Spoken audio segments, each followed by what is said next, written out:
Welcome to the Good Music Podcast, a show where we discuss artists, songs, and talk about why we love them. New episodes every Monday morning at 9 a.m. Central. Follow us on Instagram and Facebook, and become a patron to gain access to exclusive content. And now, on with the show.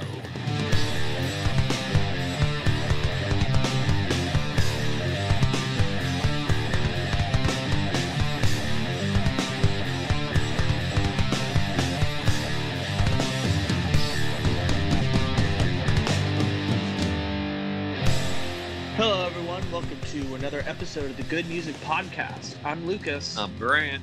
And I'm Ethan. And if it is the first time that you are listening to us, we would like to give you a big welcome. Subscribe if you like what you're hearing. Comment on Instagram or Facebook. If after this episode's over and you're like, I loved that, where can I get more of it? Here's a way that you can do that. On Patreon, you can subscribe to us on Patreon as well, and you get early episodes, and then you get the special After Hour segment, which is constantly evolving. We're about to change up the After Hours a teeny tiny bit because it's been swaying an interesting direction lately, but we'll have more news on that coming up later. But if you're new, Yes. listen through the entire podcast. We have tons of content to cover every single week. But Lucas, you have some very interesting news. Yeah, so 2 days after we recorded our Iron Maiden episode, I got some big news about Iron Maiden. There was actually two bits of information came out on the same day. Mm-hmm. The first is that they're releasing a brand new live album, which again is so funny because our episode is about a live album of theirs. Yeah. Do you guys remember me talking about their current tour, Legacy of the Beast, where they had they have a giant set piece every song? Yeah. Yeah. That's the tour that they're doing the live album of. It's from Mexico City, I think. Wow. And they did a advance release of Aces High, which was the opening song on that tour. So we were a little early. Yes, like a couple days. But then the bigger news is that they also announced that they're back in the studio making a new album. What? That was the one that you texted me about, like, as soon as it happened, in all caps. Uh-huh. Maiden is in the studio, and you were, like, fanboying all over the fact that, you know, we were going to get more Iron Maiden. And he was asking you about all the Iron Maiden that I've listened to, which I have, actually. I went all the way through those 5 albums, and I really enjoyed them.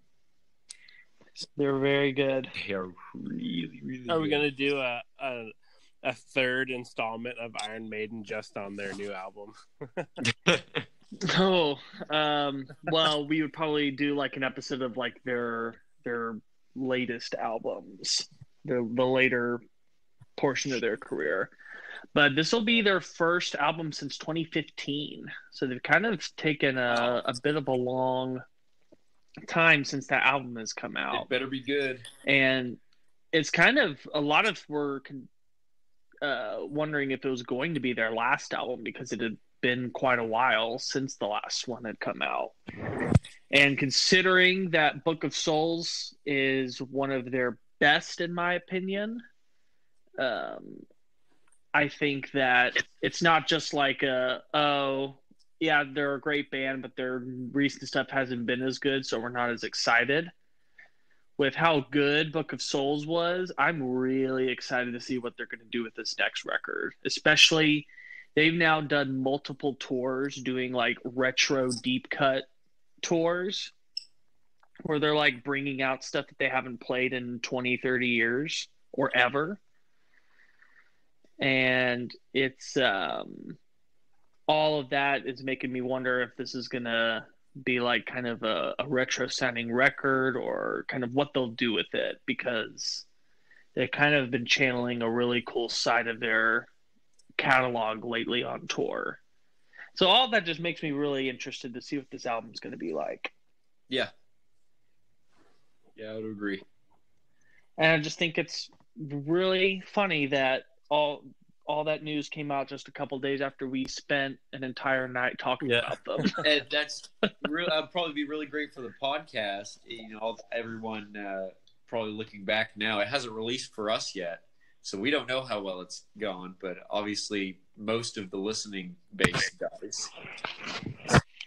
So, I've found that coincidences like this have been happening often. Yeah.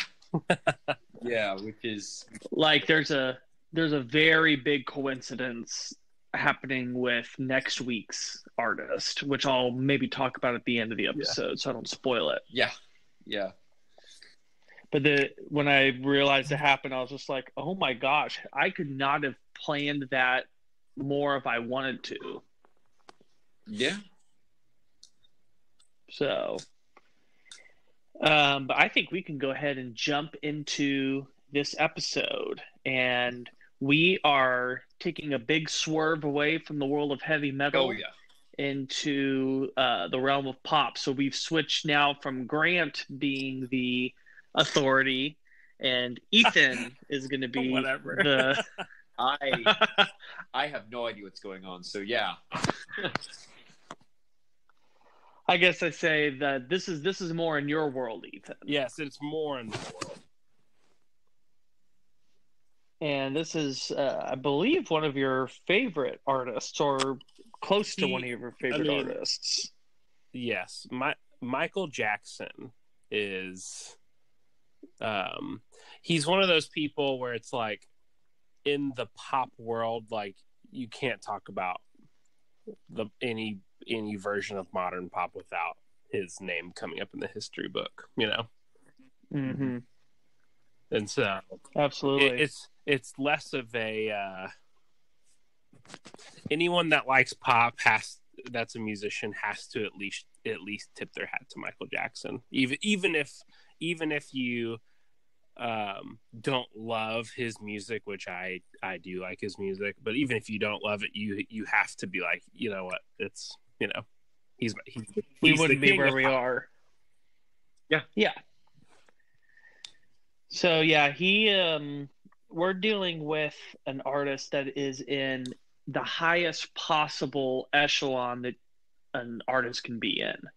Yep. You know, he is one of the few people that can say that they are on an equal level with the Beatles and Elvis and just kind of those top level people. I knew the words to the chorus of Billie Jean before I even knew my mom's middle name. That's how important he is. I'm dead serious. This is factually correct. I knew the chorus to Billie Jean before I knew my mom's middle name. Because we were, you know, in a kind of the way that we were like a Purple Rain family. We were also a very big Michael Jackson family, also because of my mom. Because that was kind of her side of the 80s as well. So he is a household name in a different way that Ozzy Osbourne is. As like Ozzy Osbourne's there because he's like a meme. Michael Jackson there is a household name because everybody actually listens to him. He's the Elvis of the 80s. Yeah, I would agree with that. I mean, just there is no bigger name of the 80s and no I mean, just I feel like, you know, you look at the different decades, like obviously Elvis had a stranglehold on the 50s. The Beatles had a stranglehold on the 60s. I'm not really sure anyone had a stranglehold on the 70s. There was kind of several that you could say were equally big, but then when it came to the 80s, yeah, Michael Jackson just had that decade by the balls. I mean, out of there came the biggest selling album of all time. Yep. And then he followed it up with like the 5th best-selling album of all time. He had the voice, he had the live persona, the dance moves, the musicians, the good music behind him. It was another, everything came together perfectly. Yes. He came at the absolute perfect time. I mean, had he been a couple years too early or too late, he probably wouldn't have been as big. He still would have been, one of the biggest artists of all time, but I don't think that he would have made the biggest album of all time had he not been right there doing what he was doing at that time. He came in right as music was changing, when we were figuring out how to move from the 70s to the 80s. I think that he was one of the key components of helping make that shift. Are we allowed to talk about the Jackson 5 before we talk about him specifically? We'll touch briefly Okay. on it, but I'm gonna save most of that for an episode in of itself. I figured. Just wanted to make sure. It's something that I probably wouldn't have originally done until I did my research for him and realized that the Jackson 5 was a much bigger entity than I ever really realized. I thought that the Jackson 5 was just around like in the early 70s, and then when Michael went solo, he didn't do anything with them anymore. Oh. And I actually learned that the Jackson 5, and then they actually changed their name just to the Jacksons. They were really in full force until about Thriller came out. Which I had no idea. Was he still with them? Yeah, like they were doing tours together in the early 80s, and they weren't like reunion tours. It was like business as usual. Wow.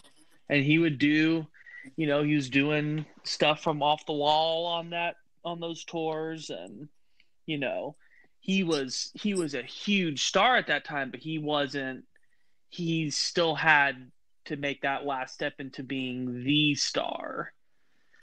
And so it was really cool to kind of find that there's this whole other phase of their career that is like, wow, like this stuff holds up. This stuff is really good, and really showed that was actually where Michael Jackson polished his solo routine.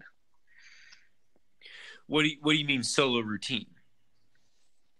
So like that's, he pioneered a lot of his dance moves while on Jackson 5 songs, and when he would play with them live. Right. That's when he was really kind of crafting, and you can hear all of the stuff that would eventually become Off the Wall in that mid to late 70s period with the Jacksons.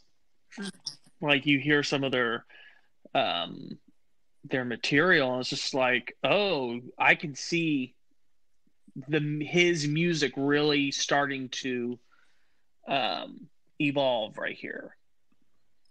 And so that was really cool. So what time frame are we talking about as we like get into actually talking about Michael Jackson's first albums? Like what other musicians and what other bands were around during this time?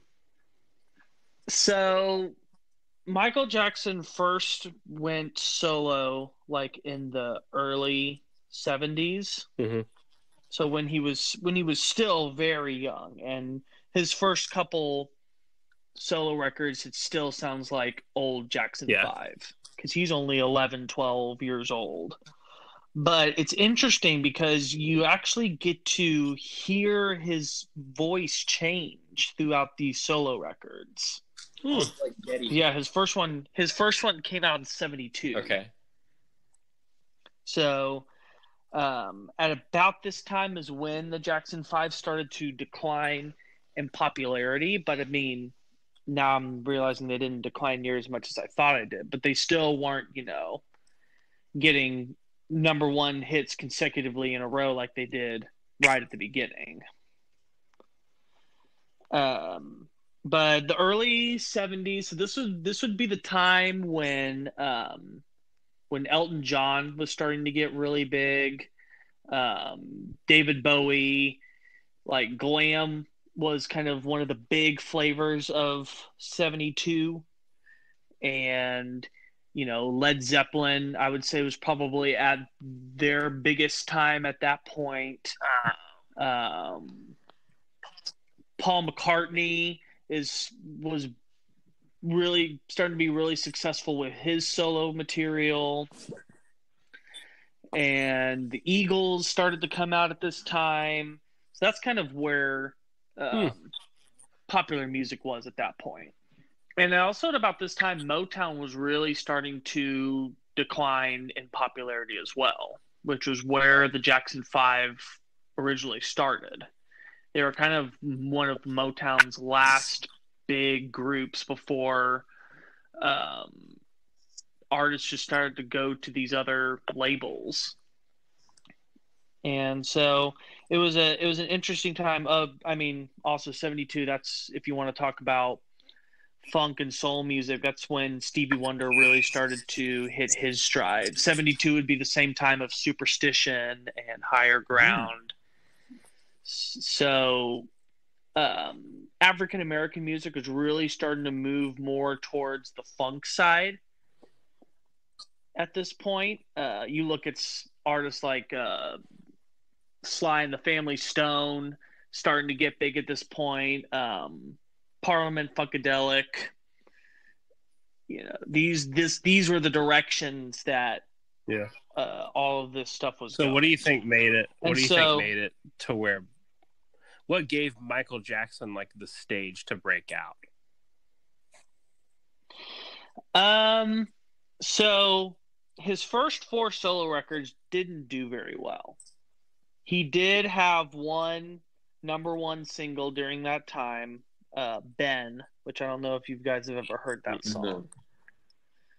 I think the main reason it was so big was because it was the theme song to a movie. And so it kind of got a little bit of extra Publicity. attention. But his 4th solo record was in 75, and then his next one was Off the Wall in 79. Wow. And so he actually had a bit of a dormant period solo-wise. And the reason for that was because the Jackson 5 was morphing into the Jacksons and figuring out how to become a more adult-oriented music group. And in my opinion, after my research, that's when he really started to become Michael Jackson, because he's really not at that point in his first 4 solo albums. You see the videos during that time. This is when he's starting to develop his dance moves. At this point now, his voice has changed into the voice that we know now. And he's starting to, because when they left Motown, they, while they were there, they were not able to write their own material. Material was written for them. Oh, wow. And once they were able to break away from that and sign to a different label, they actually got to have a lot more creative control. And that's when Michael Jackson started to assert himself as a songwriter and as a producer and arranger. So throughout his solo career, he wrote his own stuff. No, I mean he wrote Okay. some, but he didn't write everything. Like he didn't write a lot of his biggest hits. But he actually, I thought that he didn't write I at didn't think he all. did. And so I was surprised to learn that he did write some. Are there any on this list but that he didn't wrote? write. I don't think so. Oh, really? Okay, not even the off the wall representations are written by him. Okay. Oh wait, no, not those two. The big one that he wrote off on that album was "Don't Stop Till You Get Enough." Oh, yeah. He did write that We song. were missing that song. Well, we're missing a lot of stuff on this list, but we won't talk about what isn't on our 6 songs until we get there. With an artist this big and this having so many massive songs, big songs are going to be missing. It's just inevitable. So don't take it personally if your favorite's not on here. I don't. I didn't write them, so you know. But you're right. He does have a lot of really big hits, and so I had thought just naturally that he didn't have anyone, or he didn't write anything himself. I was picturing he had like a team of people who would all write songs kind of on their own, kind of like people writing a TV show. And yeah, he did have those people, but also in the kind of how I was describing last episode where, you had the different members of Iron Maiden that wrote, but it all had to go through Steve Harris to become an Iron Maiden song. Everything that was written had to be put through the Michael Jackson filter. Like, he had a very large say in the way things sounded, the way the song structures were put together.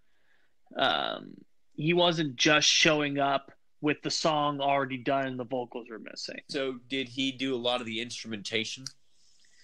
Synthesization and stuff like that? No, although he could play, and that was the reason why he was able to write some songs. Like, I want to say he had some good knowledge on piano, guitar, and drums, but I don't believe that he ever physically played on his records. Okay.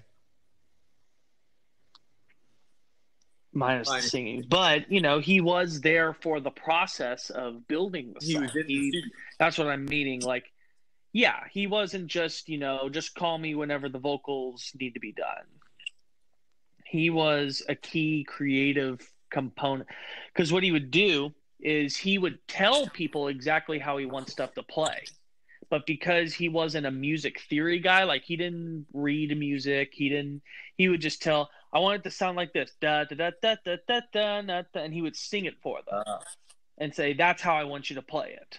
Yeah, he would kind of would do the, if anyone knows of Timbaland, like, Timbaland teaches songwriting and he kind of teaches it how Michael did it, where it's like he would, like, Michael Jackson would beatbox the beat, and then he would like hum synthesizers and like try to make the noises, and then he would like he would snap. Like, usually what would happen is Michael Jackson would do a demo take in the studio by himself, and he would hum and do all the stuff on it, and then he would like have that demo, and then he would give that to the producer, and then the producer would and him would work through the actual composition of the song. That's actually kind of cool. That's why you always hear that Michael Jackson snap in the songs, is because that was like the snare drum whenever he was beatboxing. He would do it in the mic. So yeah, he was one of those musical geniuses where it's just like he knew exactly how he wanted the song to sound before anything was even put down.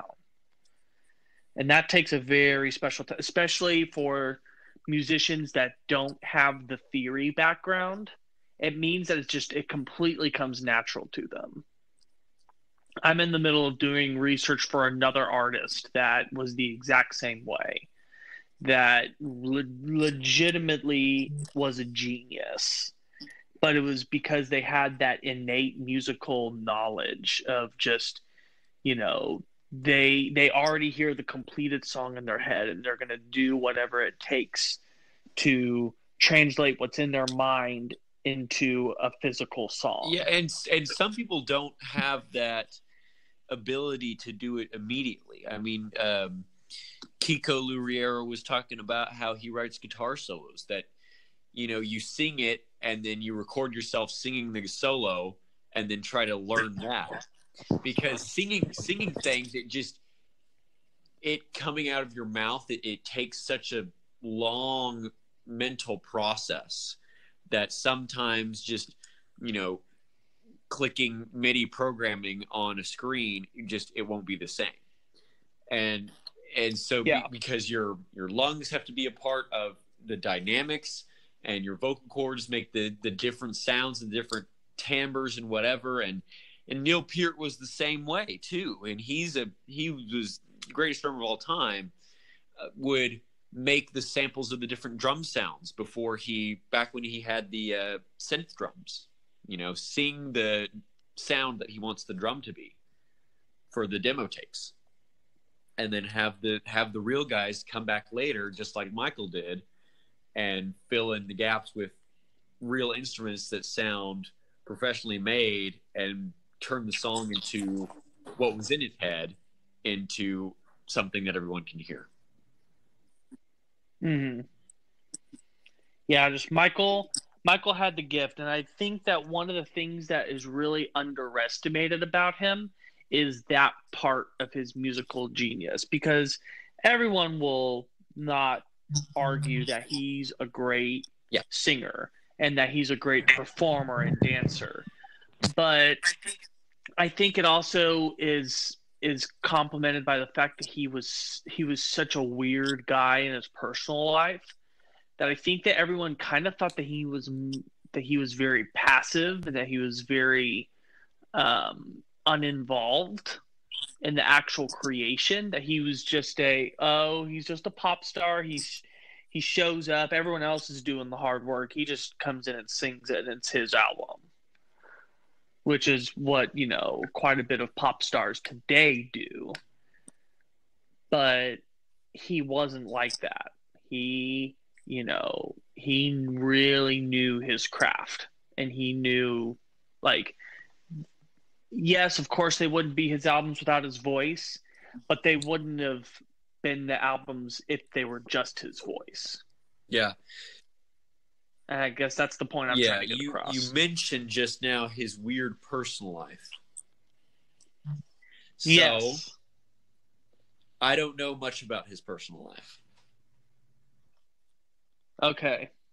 Because there's a couple of interesting things that I'd like really to say weird. about I know that. he has a train, I think, at his house. Is that a thing? Oh yeah. That's not even close to the amount of things he has. He has like an entire amusement park. Cool. Or had. Wow. Okay. So obviously, I guess if anything has the potential to overshadow his work, it's all of his child molestation accusations and the times that he's gone to court for it. I forgot about this. It's the large looming thing that for many people that are saying you should never listen to Michael Jackson again because he's inappropriate with children. And all through the years, like starting in the early 90s when he got called to court the first time, and then it got dropped, and then there was the really big case in the mid 2000s. I remember watching that on TV, and then he was found not guilty of anything, and then of course he died in 2010.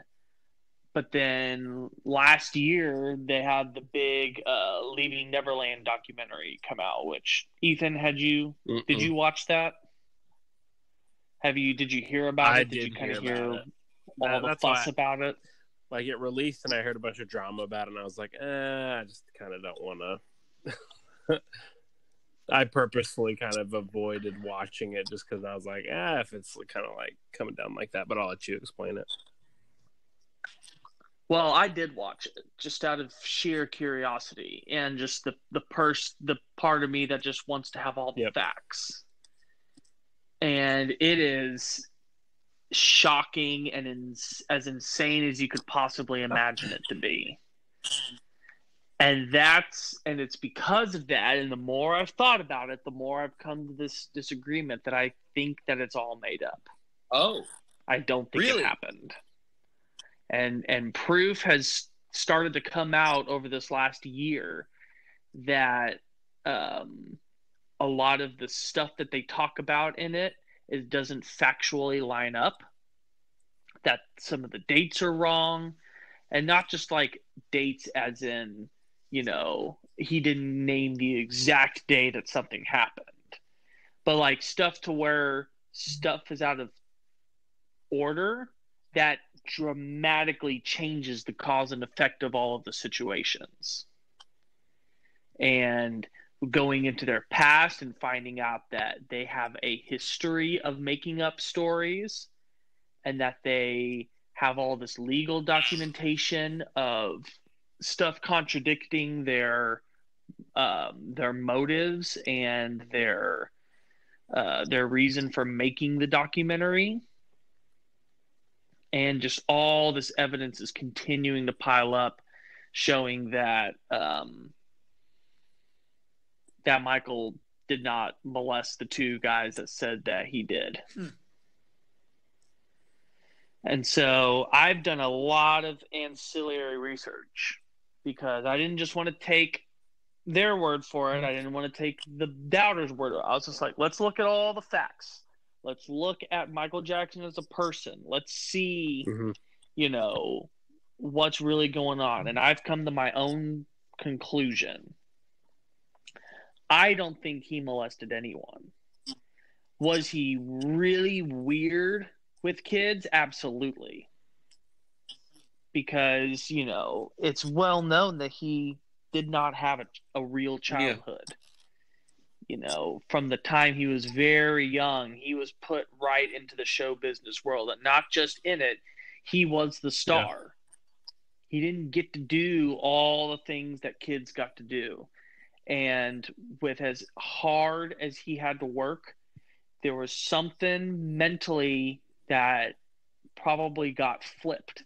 I think that he was, in a way, mentally ill because he did view himself as a child in a lot of ways. And there are lots of testimonies from all these other kids that have been there, including Macaulay Culkin, who would have just as good of a reason to say that Michael did something to him than any other, because he ended up having a really messed up life after being a child actor. But he and the majority of the other kids that were there were saying that they would just go and have sleepovers, that they would, play at his amusement park, and that Michael played with them as if he was a kid. He thought that he was an 11-year-old kid. Weird. And so, would it have been really smart for him to not be around kids all the time? Yeah. Yeah. Especially one-on-one. He didn't do himself any favors by acting that way, but I don't think that he did anything.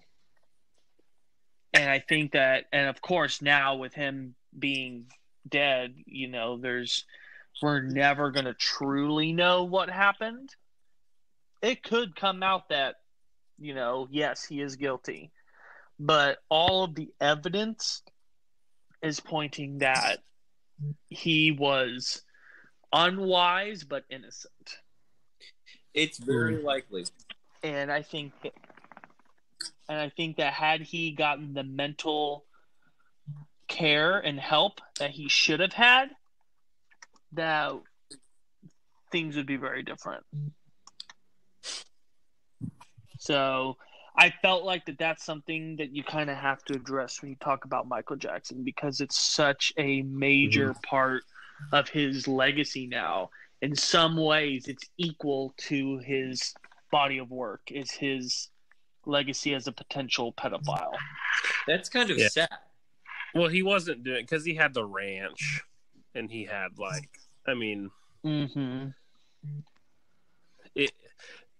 even though I agree with you that I don't think that it was true, it's just it's not very difficult to stack the deck against him. But exactly. It's not one of those things where it would be completely implausible, but I don't think that he did it. It is a little fucked. And again, that's all it is. It's just a little fucked. That's my opinion of it, just from everything that I have looked at and just getting to know the man, Michael Jackson, very well throughout this process. I feel like that's not something he would have done. But I could be wrong. I don't want anyone to hear that and take me as saying that this is fact. This is just, it's like in school when they would tell you to read the context clues.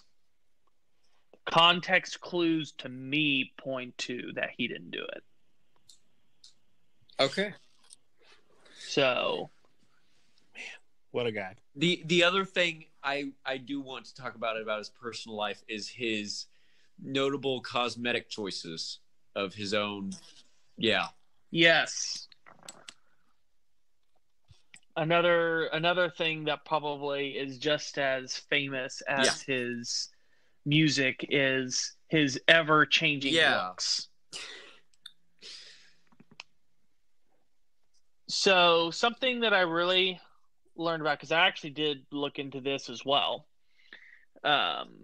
really looking into his life, and there is a very strong rumor, and again, this is a rumor, no one has proved this, but the rumor is that his dad had him chemically castrated when he was a kid. I have heard this.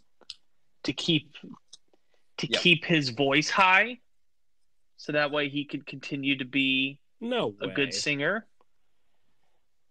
I have heard that's the rumor, and that's part of the rumor as to why they think he never really grew up.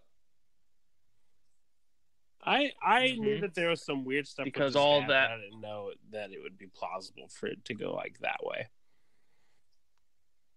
Yeah. I don't know what the credence to that is, because, you know, obviously we can't prove it, because now also I think it was just last year or the year before that Michael Jackson's dad passed away. And so we're not going to really probably know what happened unless someone involved in the process came forward.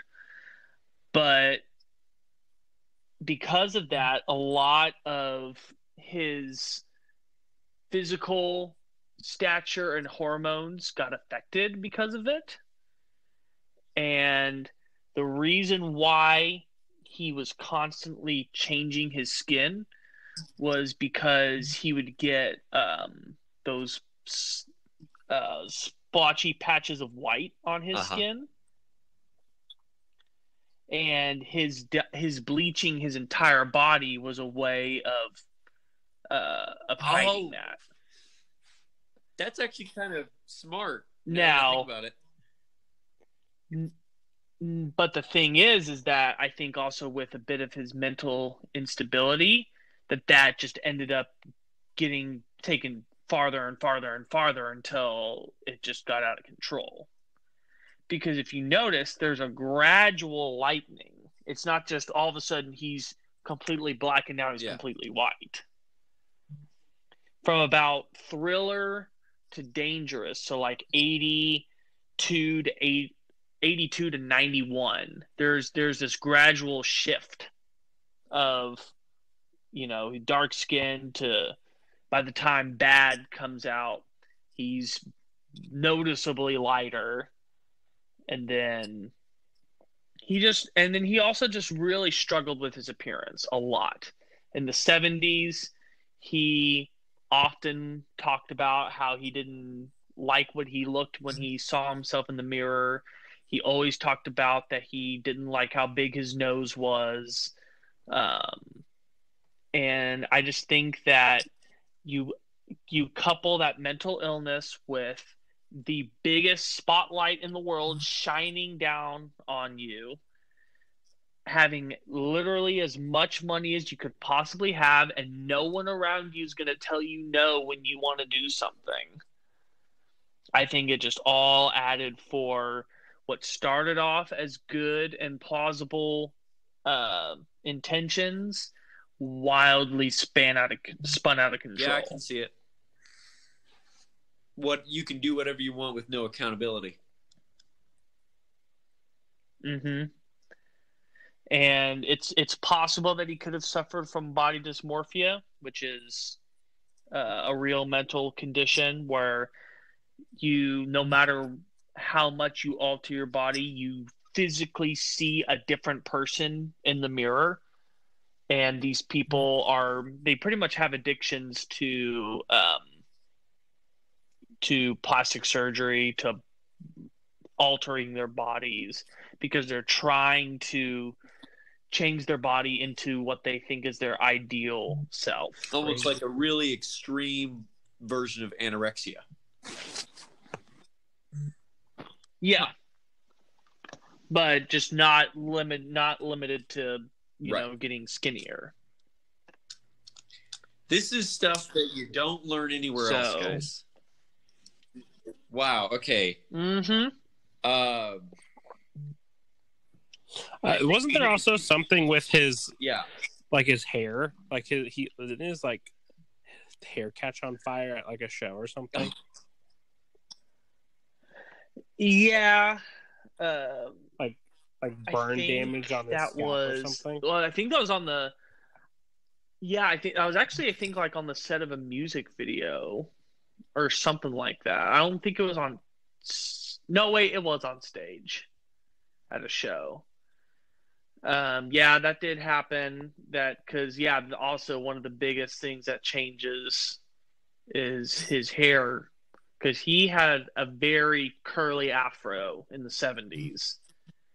I mean, his afro was massive, and then all of a sudden in the 80s, he's got kind of normal wavy hair, which it's just obvious that that's not his real hair. So I can't say that the fire is a reason why the hair changed, because I think his hair was already changing when that happened. Yeah, probably. There's a lot of myth and rumor that surrounds Michael Jackson. He's at that level of popularity, and the fact that, again, myths tend to enlarge themselves when the person isn't there to set the facts straight. I think that if Michael Jackson were alive now, we would know more about him. I would say exponentially more than we would, even though he's only been gone for 10 years. I mean, he was such a huge personality, and this was before social media and before people could like actually like publicly defend themselves in a way that reached everybody. And so like really, if a newspaper picked something up and then posted it out, like it was in the paper and there's nothing you can do about it. Like if like just everything kind of stacked. I think I think he passed away right before the point where he really could have kind of come back and set the record straight. And I just remember the one about when we were talking about coincidences. It was his birthday the week that I was doing the research for this episode. Oh, wow. Oh, you're right. And I saw it pop up in the middle. I was just like, oh, I did not plan that at all. And it just happens to be his birthday the week that I'm doing research of him. Wow. There are kind of three more things I want to talk about. One of them is kind of short, and that would be "Beat It." When he did that, yes, collaboration with Eddie, who kind of was part of the other side of the '80s music takeover, as far as like the kind of hair metal side. And I don't know too much about the circumstances of that. I do know, at least from Eddie's perspective, that it was kind of, Michael Jackson's agents or whatever call him up and say, hey, he needs you to play this solo. So he comes in, does the solo, one take, and that's it. But I don't know what Michael's side was on that. Okay. I don't either, because I didn't research that song for this episode. That's the one thing where there's a crossover and you didn't even... Okay. That's fine. I know. I knew it. I knew as I was building the stuff, I was just like, Grant's going to be mad that you didn't put it in there. I'm not mad that you didn't put it in here. I mean, it's not like a Michael Jackson iconic song necessarily. Well, it is. But it's like... It is. I'd say it is. It's not as monolithic as something like Thriller. Oh, well, actually, it did better on the charts than Thriller did. Okay. Thriller wasn't a number one single. Surprisingly, It's that was not one of as those shocking monolithic things of I a song as Billie Jean. No, I would say that none of his songs are as monolithic Exactly. as Billie Jean. That's my point. I don't think Beat It is like necessarily like, oh, this is definitely like a Michael Jackson song. It seems to me more it's like, oh, it's that one Michael Jackson song that Eddie played on. That's the way that it's talked about. I think at least in the musical circle, the grand musical circle that I'm a part of. Well, I would say the rock and roll. I mean, even the pop guys. Right now. The massive, the big pop world though. I mean, it was a massive number one hit, and I would say that it is just next to Billie Jean in iconic stature. Okay. Well, I guess that brings me to my next point. Is the parodies of songs like "Beat It" with Weird Al. Because Weird Al doesn't do a lot of stuff from many, or he does a lot of stuff from many different artists, but he has parodied Michael multiple times. It's because everybody knows those hooks. Yes, he has. That was actually where he got his big break. I'm sure it is. Eat It was the song that turned Weird Al into a big star. Yes. When did he start doing his thing? That's a great music video. I want to say it was like mid 80s, like maybe 86, 87 was when he really started to come around. And I think he had been doing his thing before, but that was like when he started. He's still doing stuff today, from what I can tell. Yeah, and he's still doing great stuff. One of his albums is basically the essential Michael Jackson cover, just of him. Yeah, because he does Fat. Yes, instead of Bad. Which that's always been a favorite of mine. I'm trying to think of what else he's done of his. Those are the only two I can think of. But he also did one of Smells Like Teen Spirit. He did one of Gangster's Paradise. He did one of. We could go. We could go on and on. Because that's literally his job, is to parody other people. And then the last thing I do want to talk about is the circumstances of his death. It seems very mysterious. Yes, it's he OD'd on. It's not really mysterious because, and his doctor was charged and convicted. Involuntary manslaughter. Oh, was this like an Elvis situation? It was it was an Elvis situation. A Dr. Feelgood of someone that was just giving him way more than he should have had, and prescribing it, because there's a whole subculture of rock star doctors. I mean, Elvis kind of set the standard for it because he was the first musician to die of something like that, where, he was not taking illicit drugs.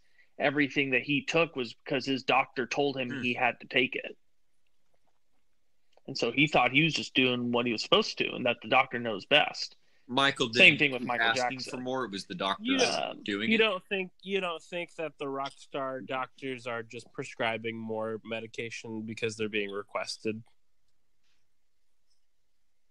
Yeah, but at the same time, a good doctor is supposed to know how much they're supposed to have. But because they love the notoriety of being an exclusive doctor for a big celebrity, as well as I'm sure that they're paid millions and millions of dollars. And they want to keep them happy more than they want to keep them healthy. That's not okay.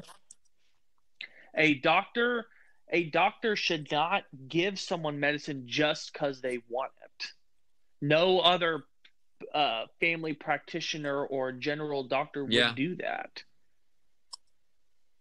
It's the the Hammurabi code, the Hippocratic Oath. Yeah, that's a different thing. Code, yeah. I knew it was they're breaking it by just giving them medicine whenever they want and giving them as much as they want, because they absolutely became addicted. They didn't realize they were addicted because they thought they were just getting what their doctor gave them. And so in that way, it's not mysterious. We kind of do know exactly what happened, but there's of course going to be your conspiracy theorists that say that Michael's not really dead, that he went off to some island somewhere with Elvis and Tupac, and or that his doctor did it maliciously, or that a hit was put out on him. Those are the crazy things that I've heard. And I've never had it just settled straight of this is what happened. Legally, what happened was that the doctor prescribed him too much of I think a painkiller, probably. And then he OD'd on it, and the police were called. They tried to resuscitate him in the ambulance, and then he wasn't able to be resuscitated on the way to the hospital.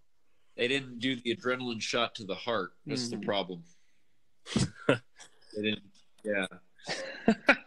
They didn't kickstart his heart. Did you guys watch his memorial service? I did not. No, I did not. I was at Dry Gulch when it happened. I remember because when I was working at summer camp, the whole week that I'm there, I'm not allowed to have my phone even on. They would come into your bunks to check to see even if you had your phone on in your suitcase. That is a show. And so because like I remember like Smokey Robinson and Queen Latifah and like Stevie, Lionel Richie, a bunch of like artists like that like performed at his or they gave eulogies or performed at the event or whatever. I bet it was amazing. Like a massive. I mean, we're talking like a ton of people watched it. Yeah, but yeah, I remember I found out like 3 days after he died. I was just like, I got my phone back, and everyone was calling me saying Michael Jackson died, and I was like, really? This is a prank. Don't do this to me. Yeah, that's probably about how I would feel.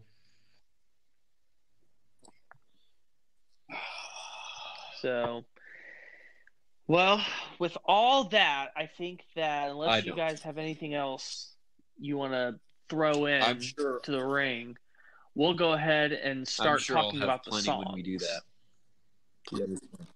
So yes, we will. So anyway, we'll be right back, and when we come back from this message, we're going to talk about the 6 songs that we picked for the set. So stay tuned.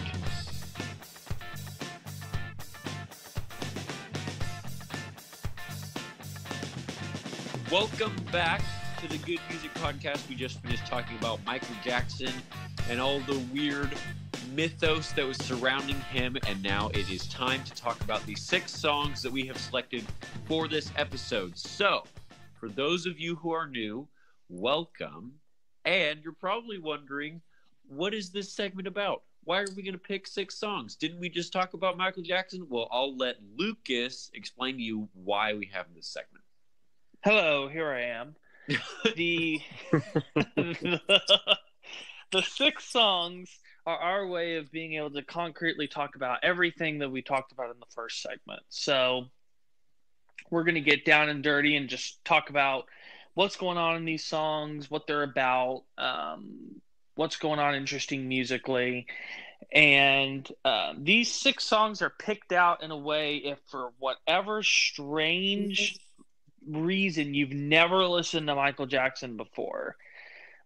These are the 6 best songs to get you into that world. And so it's not just me picking my 6 favorites or what I think are objectively the 6 best Michael Jackson songs or the 6 most popular ones. I'm picking songs that will serve as a great first impression, as well as picking songs that flow and transition well off of each other. So that way, by the time you get to the end, you will have had a satisfying emotional experience or a catharsis. So the way that you can listen to these songs is if you go to the link in the description of the episode, it'll send you to a Spotify playlist, and you will be able to not only listen to the songs in this episode, but all the songs in our previous episode. As well as, I'm going to throw in a bonus to where you can look at my ranking of Michael Jackson songs from worst to best. Now, in this episode, unless you're listening from far off in the future where I've already done more Michael Jackson episodes, I have only ranked from his first studio solo album up to Bad. So the stuff from the 90s and beyond is not included yet, mainly because I just don't have enough time. So, but I will complete it once we come back to Michael Jackson in future episodes. So, with all that said, let's go to our first song, probably his biggest song ever, and what I put as number 1 in the Michael Jackson ranked playlist, and that's Billie Jean. Yep. It's great. Yep. It's recognizable. And so as soon as you hear it, it's very subdued at the start, but you kind of know what you're getting into with the keys and that bass line, that iconic bass line. Mm-hmm. This was at the music lessons place where I'd take lessons. This was one of the songs for our 80 unit where we'd all get together and learn 80s songs together. This was one of the songs, and everybody wanted to play this song, so we had like 12 people doing the guitar part. But it was so weird. It was such a different way of playing your instrument compared to a lot of the music that we talk about on this podcast. Mm-hmm. And right away, especially the guitars are just treated different. I don't even think there's very much guitar at all on this song. Well, it's very subtly used. Yeah. When I kind of opened my ear, when I opened my ear, though, I did find that there was a good amount of it on the choruses. Because, the bridge is what I would say is the most obvious use of the guitar on this song. Right. But listening, I was just like, there's actually some pretty cool guitar part. Like they just use it as like an arrangement tool. Yeah, and that bass is not mixed to be like a growling bass or like a solo bass like Iron Maiden. Mm-hmm. It's very much in the low register. It's supposed to lay down the rhythm and all the super duper lows. Well, this is a different way of thinking. This is definitely mixed almost like a post-disco song because it does have that disco drum beat. Although I wouldn't say like the big one to where it's the hi-hats on the offbeats. But, just something like something like Another One Bites the Dust, which was very much a disco-inspired song. It's very simple, just the way that the snare is mixed, the way that everything is very dry. It doesn't have the typical, what was becoming very popular at that time, the big 80s sound. Mm-hmm. This almost feels like it could have been something off the wall because it has a bit of that same sensibility to it. I wouldn't be surprised if this was one of the first songs written for the record. I actually don't know if it was. But it would make sense that it would still live in that world a little bit, because just everything, even the instrumentation, the way everything sounds, it does have a bit of a post-disco feel to it. To where it's I not. don't know. I feel like it's too good to not be the song that was put on last minute. Well, I think it was one of those because it flows very naturally. I don't believe that it was. Okay. Yeah, and you explained why, but I mean, at the same time, it's just it doesn't sound like somebody sat down and wrote the parts to this to fit together. It sounds like somebody laid down a bass line and then put stuff on top of it, and it happened to just be amazing because it was all feel based. This whole song is based on feel, and we get very far from that as we get later on in the set. Yeah, which is a good reason to put it at the beginning at the bass line. Right, exactly.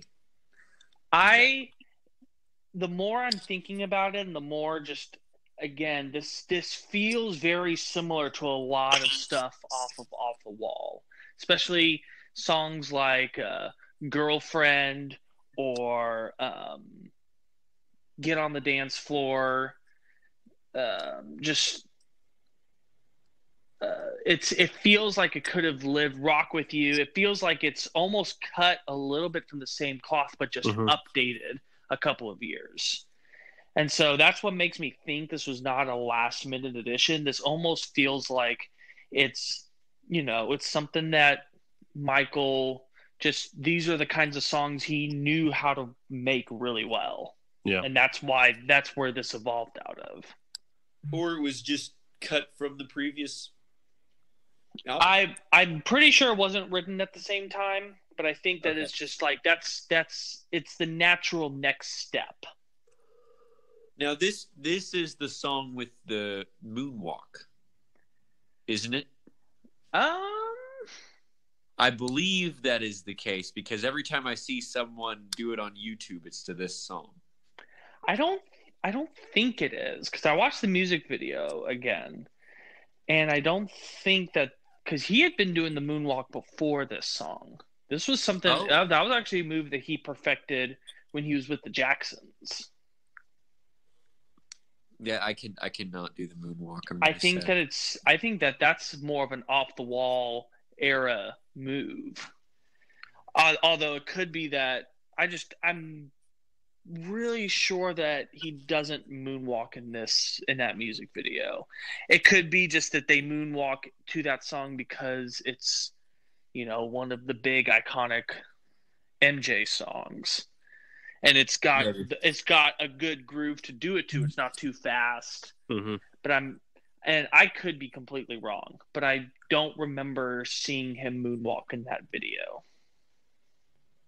It's a weird video. It's like you step on the different things and they light up or whatever, and it's the weird like purpley background. I don't remember. I saw the music video when I was like 6. So yeah, it's also an interesting, and this again is making me think that this is really a bridge song. This is the song that bridges the old Michael to the new Michael. Is that it's not the big bombastic 12-minute epic music video that he would pretty much do for just about every video afterward. It's very simple. There's not even really a piece to it. It's more stripped back. It's more sparse. He's, the video footage is not super clear. It's not the big production value of even songs off the same album like Beat It and Thriller. And it's certainly not to where he would start taking it on Bad. Yeah, that was like a mini-sode of like. Yeah, that's like 17 minutes. That was a Disney Channel special. Yeah, I don't know. I had something to say about this. I can't remember what it was. It feels like a lot of that routine is an extension of his stage work. Yeah. Which, again, I'm not saying that to demean it in any way, but there's just this feeling of looking at everything around it that this song was meant to be kind of the bridge point between the 70s Michael and the 80s Michael. It wasn't the first off the album, was it? No. Okay. Actually, and what I would actually say is one of my biggest complaints with Thriller as an album is I don't like the way that the album is ordered. Did he order it based on like how well he thought the songs would do commercially? No, because a lot of the deeper non-single cuts are at the beginning. Yeah. The only Oh my god. Because Billie Jean and Beat It are on side 2. And those are the 2 number 1s on the album. Oh my gosh, they ordered it like never mind. I'm not gonna go there. Yeah, I feel like the album isn't as well paced. Yeah. I think that it dramatically improves when you mess around with the structure of it. Then it's at least redeemable. Oh, yeah. I mean, here's the thing. It's still a brilliant record. I was just saying, like, if you were to find one complaint with the album, that would be it. But that's the thing about albums is they're not just collections of songs. Mm-mm. You know, they're supposed to... So maybe you can say the songs on the album are fantastic. Oh, yeah. You know, kind of how, like, the lines said in a movie are amazing. But the movie itself, it doesn't flow well. Mm-hmm. Yeah, it's you know, the songs just have this strange energy to them when they're presented in that way, and I think that when you reorder the songs, that you definitely add this new element that's just like, okay, now this is interesting. I would love to hear a Lucas Christman reordered Thriller album. Ooh, that might be something I have to work on. Because I think putting Billie Jean as the second song on side 2 is a weird choice. I don't get it. You know, like having side 2 open up with Beat It, then Billie Jean, and Thriller's not even on that side. It's just kind of like, this is weird.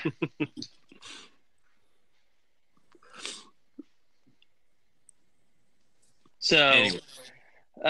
Ethan, what do you have to say about this song? I think, and we'll see this with all the other songs, one of the big things that makes pop songwriting really good, in a weird way, and if anyone out there is taking like classical theory classes, you get there's a really important like you have like your low melody and you have like your high melody, like, and usually in classical composition it's like, oh, you have like, you know, kind of counterpoint between whatever your high melody is and your low melody is, and that was really important for a long time. And some genres, whenever we kind of came into the 21st century, some genres kept it, some genres ditched it, you know. But one thing, at least to me, one thing that I always love about songs, and you can tell a huge difference once you start paying attention to it, where it's like pretty much every one of these songs, unless it's like a ballad, like has like a bass line that's very good, you know. Mm-hmm. Yeah, kind of that low bass melody, and it just fits really well with the high end melody. And so, I mean, that's what pop is. It's that bass melody. Pretty much, you just get 2 melodies and you squish them together and arrange it, you know. And so it's like with Billie Jean.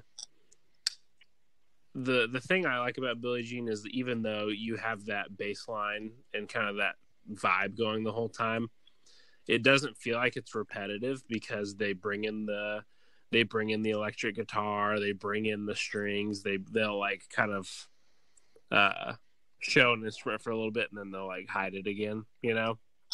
And the pre-chorus, the bass line kind of stops and it goes to something that's a little bit more simple, and it really introduces the strings in the pre-chorus, you know. So arrangement wise it's really good, but it just grooves. I don't know. Just that's my thoughts on Billie Jean. Lucas, what is the song about? Oh, So he said that there is not an actual person named Billie Jean. Okay. And that the song is based off of his older brothers in the Jacksons that would constantly have this scenario, because he said that they were ladies' men and that they would get accused by women all the time of having their baby. And of course, you know, this is pre-DNA, so there was actually no real way to prove it unless, like, you know, the kid grows up to be your exact clone. So, you know, as long as the father is saying, hey, I never was with this girl, and if they don't have, like, the photographs or the eyewitnesses to prove it, then, you know, you didn't have paternity tests back then. So that was just Michael kind of saying that, and he did write the lyrics to this song, and it's just him kind of recalling those incidences, seeing that as he's growing up, and just kind of creating a story out of it. That the women would accuse the other brother. Saying pretty much saying that, you know, you had my baby, you know. And it's just, you know, it's almost like just the common celebrity tale of, you know, you have people come off the news and say, I was Michael Jackson's secret lover that he never told anyone about. I was with him for 7 years and he told me to never tell anyone. But I had 3 kids with him, and now I'm going to make sure that I get $50 million as compensation. Yeah. Huh. You know, it's women that are looking for fame, money, and recognition above all else. And, you know, just the showing that when you get to a certain level of fame, that the scrutiny and the microscope is on you, and that you become a target for crazy people. That is certainly the case. That has, man, if you look at not only Dimebag, which was well, that was terrible, but there is a famous Mexican pop artist who is about to expand, I think, into America, or maybe it was the other way around, and I think Selena. Yeah.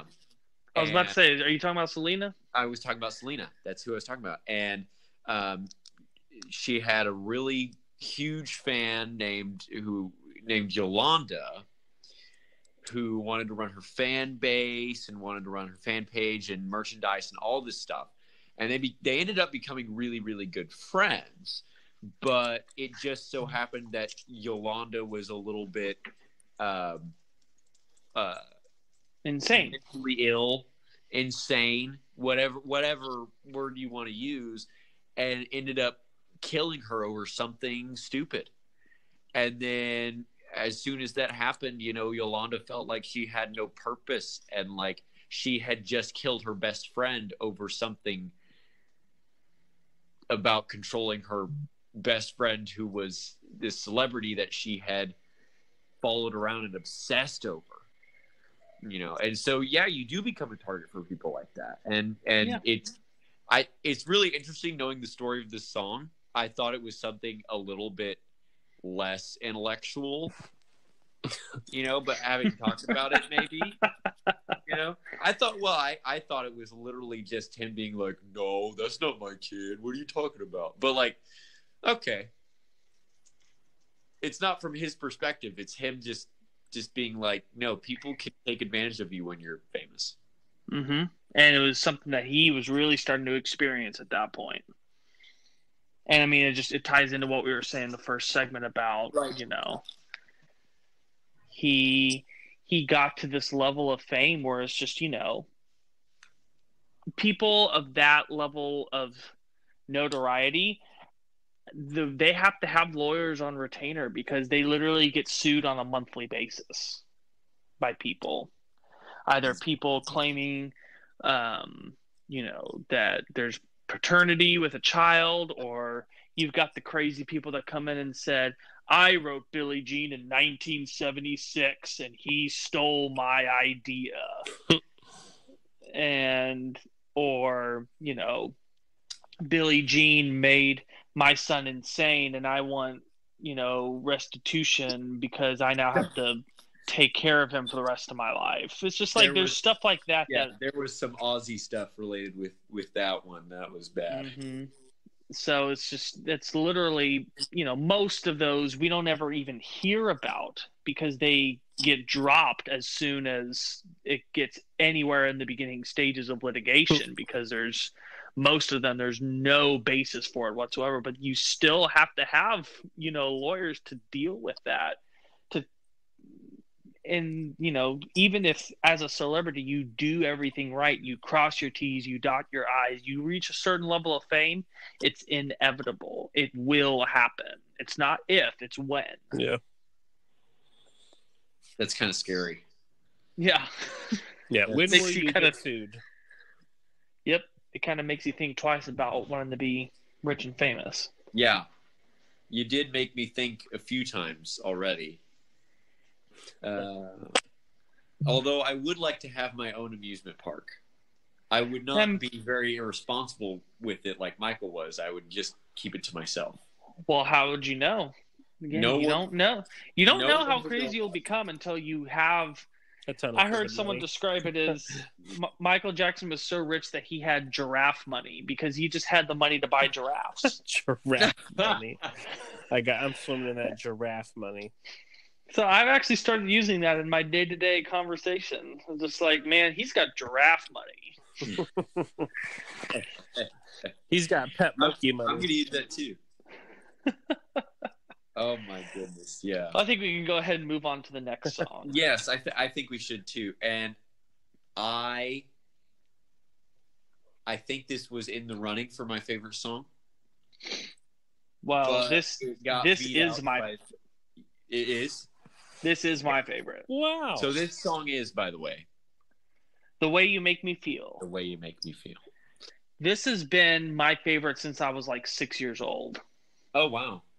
And it's always stuck with me. There's just the melodies, the upbeatness of it. I just made up a word.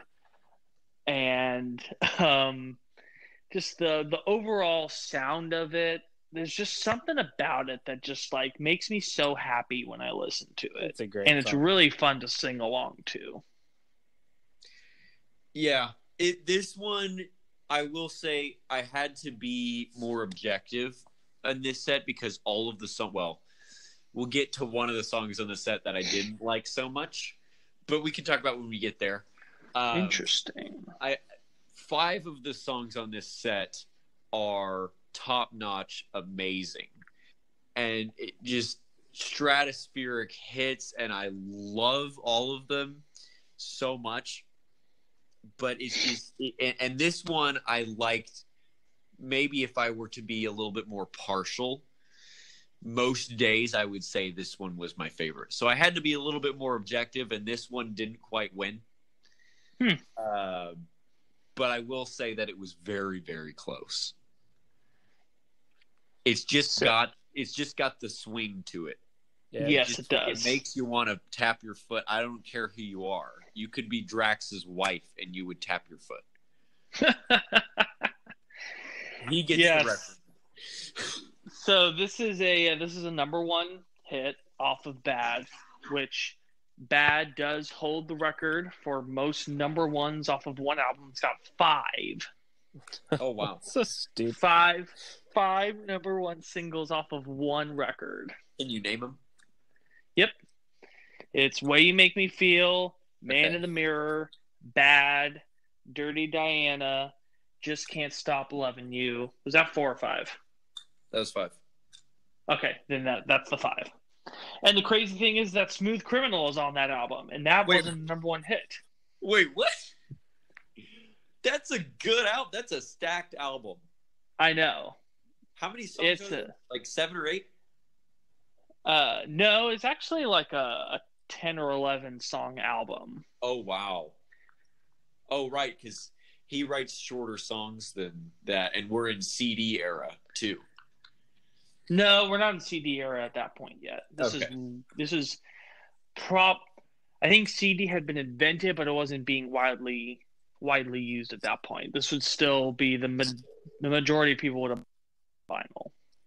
Okay. I would say like 88, 89 is when CD kind of really started to come in force. We're not. Oh, I got my years off. I thought we were in the early 90s for some reason. No. Bad came out in 86. I got you. Maybe 87. 86. I would not have put it that early. 87. 87. That still seems very, very early. It seems like he was almost predicting where like 90s pop was going to go. I mean, absolutely. I don't think he was predicting it as much as he was defining it. Mm-hmm. That's true. He pretty much just said, this is what it's going to be. Yeah. Just because I say so. Man, the sounds in this are great. Yes. That bass thing. Yeah. It's so almost good. not even a note.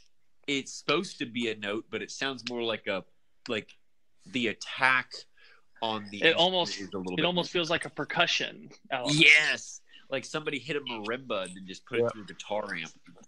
That's what it sounds like to me. Usually, I think that fade outs of songs are lazy, but I don't feel like that on this song. They are always. They're always lazy. I'd break it to you. No, they're not. No, they're not. Whatever. Not always. I already know a song where we're gonna cover it next year. I've already got it planned out, and it's one of the most brilliant uses of a fade out. I would say that a notable exception would be Red Barchetta because it had a fade in. Yeah. And it kind of fits with the theme of the song. But Billie Jean has a fade out too, though. To me, if you're gonna play the song live, you need to have a plan. I think all of these songs have a fade out. No, they don't. Not all of them. No. But two of the songs don't. With the dance era, like you have to think like, I mean, the songs just have that repeatable, just infinite danceable kind of part to it. And they're just like, let's just fade it on that. And another big reason why songs have fade outs, especially radio songs, is because it's the perfect opportunity for the host to come in as the previous song is still playing and be able to just smoothly transition into the next song. You don't have that dead air time. Yeah. Yeah, but then also it's like if it's a live ending, then you can go immediately to it. Whatever. Because people expect the full fade out. I don't know. I think this is a debate that we can have in our After Hours segment, by the way. Hey. For Patreon. Hey, there we go. People, look at that. We're also going to continue because talking about Michael Jackson, we have to talk about Grant's hatred of dancing in live shows. What? Oh, yeah. This is the big kryptonite to that argument. Because whatever. We'll get there. We'll get there later. I already have my argument planned out. Okay. So Ethan, what for you is the standout of this song? I mean, it's this, not in a bad way, but this song is the same formula as Billie Jean, where it's just like get just just a stanky bass line and then just arrange parts, like that just support that. Except in this one, we get even less variation than we do in Billie Jean, because that is pretty much like going on throughout the entire song with like one chord change, to like the 4 and then the 5 and then kind of back down. It's just the melody is just so good, and the point and where they put the stops and stuff, and I love that kind of. I guess there's not like really a bridge, but like I don't even know what instrument that is. That like whatever that is. You know what I'm talking about? It feels like a guitar, just a super, but just with a lot of effects on it. I love the horn stabs in it. Like it's just that seems it just seems like, again, if you really analyze Billie Jean and you really analyze the way you make me feel, it's like the nuances of the songs are what make it so good, because it's like the horns will just kind of randomly come in. Like a guitar part will randomly come in. It's just I'd have to say that I see your random fills of instruments, but I'd have to say for me it's the percussion nuances. It's the random tasteful tom fills. Oh yeah. I would add that in there though, is like it's trucking along in this really predictable way, and whoever, I think, did Quincy Jones produce this? Yeah, this is the last album that he did. So the way that it's just like the song is just trucking along, and then it's like, oh, let's do a drum thing here, let's do a horn stab here, let's bring a keyboard thing in over here, and just keeping it paced that way. Right. And that's something that you can only do if you have that bass line with the percussion there to make sure that everything is locked in. Stays on the train.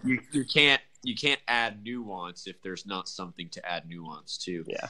The other thing is we see in this song is, you mentioned this in the first section, was that clap, that iconic clap. Sounds like a million people clapping at exactly the same time in a giant like steel storage unit. And it's also that only comes in on the choruses to make the choruses better paced. Yes, and it happens on the next song. Yep. And I believe it happens on the last song. So this clap happens all over the place in his music.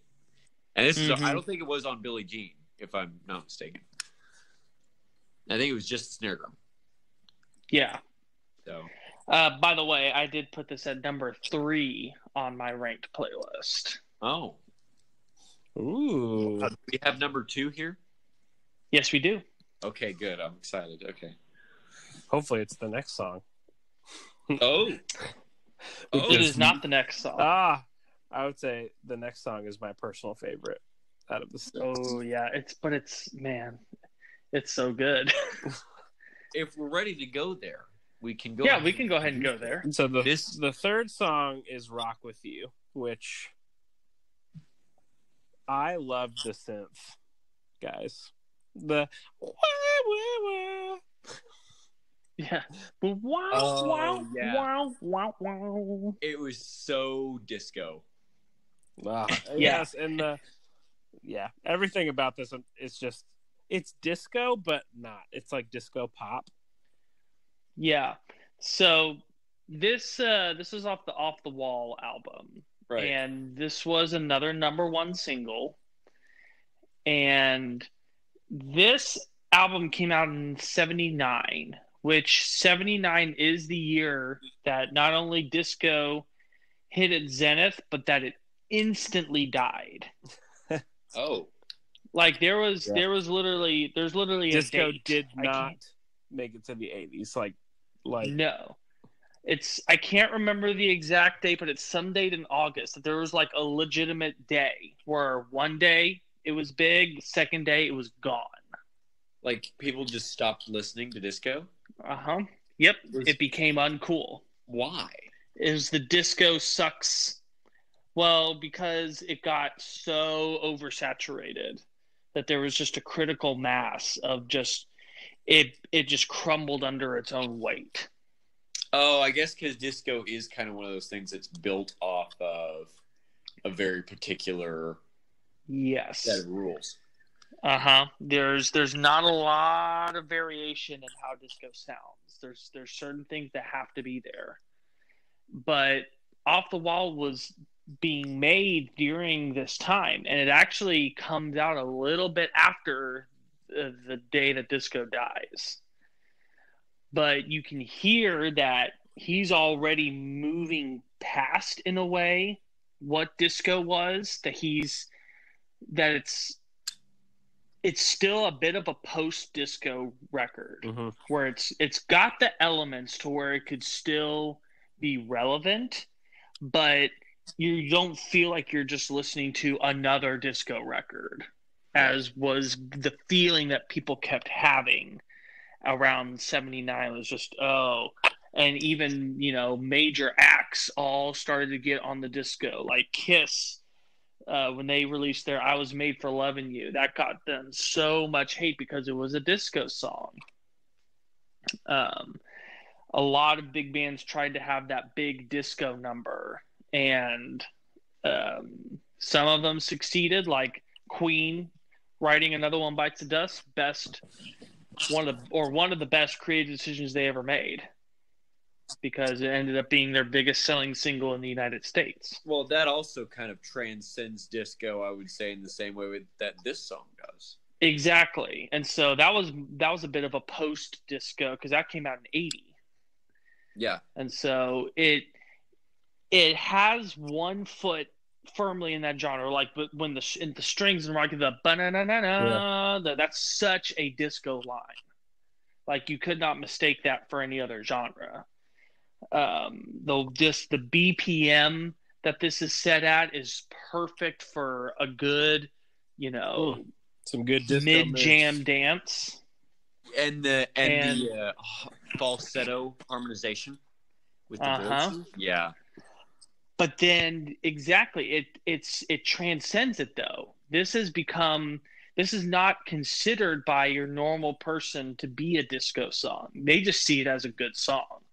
Like, your ordinary music listening person can identify a disco song. Like, they'll listen to a Bee Gees song from Saturday Night Fever and go, yep, that's a disco song. Or they'll hear a Donna Summer song, and they'll be able to easily go, oh yeah, that's disco. But you show them this song, it's a bit more with a perceptive ear that you're going to go, oh wait, this has actually got a lot of disco in it. Yeah. But to your normal person, they're just going to go, oh, this is just a great Michael Jackson pop song. Yeah. And I think that's where its real strength lies. The pre-chorus on this song is so good. Yes, it is. Like, it sets up the chorus so well. And even in the chorus, we get more of that, like, kind of the Michael Jackson formula of having, it's like you have the foundation of the building of the song built, where it's like, we have the drum beat locked in, we have the vocal melody locked in, we have the bass really locked in, and now we can just add whatever we want on top of it, Yeah. Like, having the horns, is sweet. And even the like that little synth thing that comes in. Oh yeah, but it's like that fills the same spot as the Way You Make Me Feel, like the guitar, the weirded out guitar thing that we talked about. It's the like squealies. You can see the formula of his songwriting, or his producing, where it's just like all of these songs have had a pre-chorus, that changed the mood and set up the chorus. And then they all, none of them really have I guess Rock With You kind of has a bridge. Like, technically. Yeah, the and when the groove is dead and gone. Yeah, I would call that a bridge. But it doesn't stay there for very long. It's that's pretty much an alternate pre-chorus to set up the key change, honestly. Yeah. Oh man, when that key change hits and he hits that big note. Yep. And it's not on the one. No, it's a really weird note, actually. Yeah, I can't even place where it is. Like the 3 and or something weird. But there usually you'll have a key change right on the one. You'll go up by like 1/2 step, maybe a full step, maybe even 3/2 steps if you're Judas Priest, you know. But this not being on the one throws you for a loop, but you don't feel it because it's during a really active melody that's more active than a lot of the other melodies in the rest of the song. And so your ear is like kind of pulled every which direction, and then all of a sudden it all comes together on the one. It's like, whoa, we're in a different key now. And it kind of throws you for a loop if you're not expecting it. Mm-hmm. Yeah, it's so yeah, at this point in the set, you know, we're still sticking with upbeat songs, but there is a bit of a shift in the mood, especially when that key change hits. Yep. That you kind of feel a little bit that we're gravitating towards a different mood.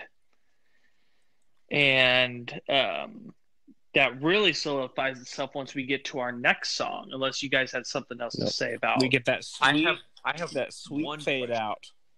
Okay. That sweet fade out. I have one question. Is our next song on the album immediately after this song? No. Okay, because it felt like such a good transition. I felt like it was meant. Yeah, no, they're actually on different sides of the album. Okay. This was the song that I was talking about earlier that I didn't really like so much, and we can get. That's what I would have guessed. We can get to why. We're gonna change your mind.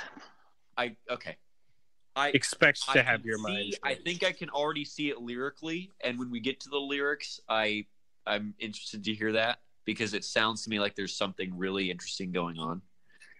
By the way, Rock With You, I have as number 5 on the list. And this song is She's Out of My Life. Yes, which I gotta count. It is at number it's pretty far down there. It's at number 8. Oh. I just had to whatever. It's like just high enough that I gotta make sure I don't say 7 or 9 or something. I want to make sure I spin this in a positive light. The song starts really well. I'll leave it at that. It starts amazing. It starts amazing. It has that beautiful string section that was written so well, and then you have the guitar come in with that really clean, delayed stuff, and the organ come in and whatever, and I think there's chimes in there somewhere. And when his voice comes in, it's really sweet and subdued, but still very full in his very Michael Jackson way. So what I wanted to do with this song, again, framing this for people that this is their first step into Michael Jackson, I wanted to just have a song where there's nothing in the way except for just realizing how great of a pure singer he was. Well, then the song definitely did its purpose here. Because sometimes it can get lost in the shamons and the woos and the hee-hees. Yeah. That, you know, he can almost be seen as a bit of a gimmicky singer because he's got all of these idiosyncrasies to his singing. And this is a song where there's none of that. It's just him singing. There's barely any instrumentation. There's no drums. There's no beat leading you through the song. It's in a very low mixed pad underneath. Like his vocals are front and center, and it completely supports the whole song. And you can't really notice anything except for his voice and just seeing how good of a voice he had.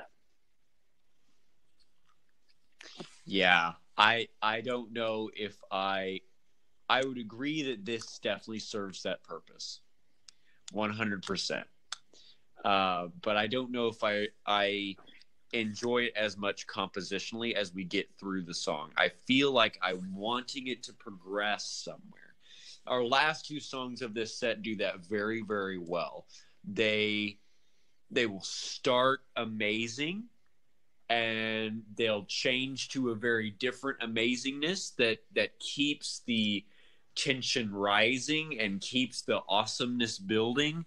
This one, I wouldn't say does so much, but I think it's okay, for the I think the lyrical purpose that it's serving. It's just not my cup of tea. Mm-hmm. It's my own personal bias towards songwriting and how I think songs should go. And I'm sure that, all of the hundreds of people who are listening to this podcast are going to listen and be like, Grant, you have very bad taste in music. This is an amazing song.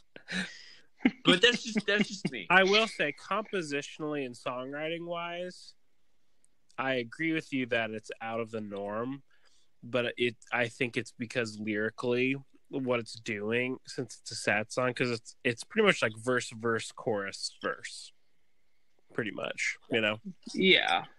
And one, I think the chorus is an astounding chorus. Amazing chorus. Because it's just and it does so many.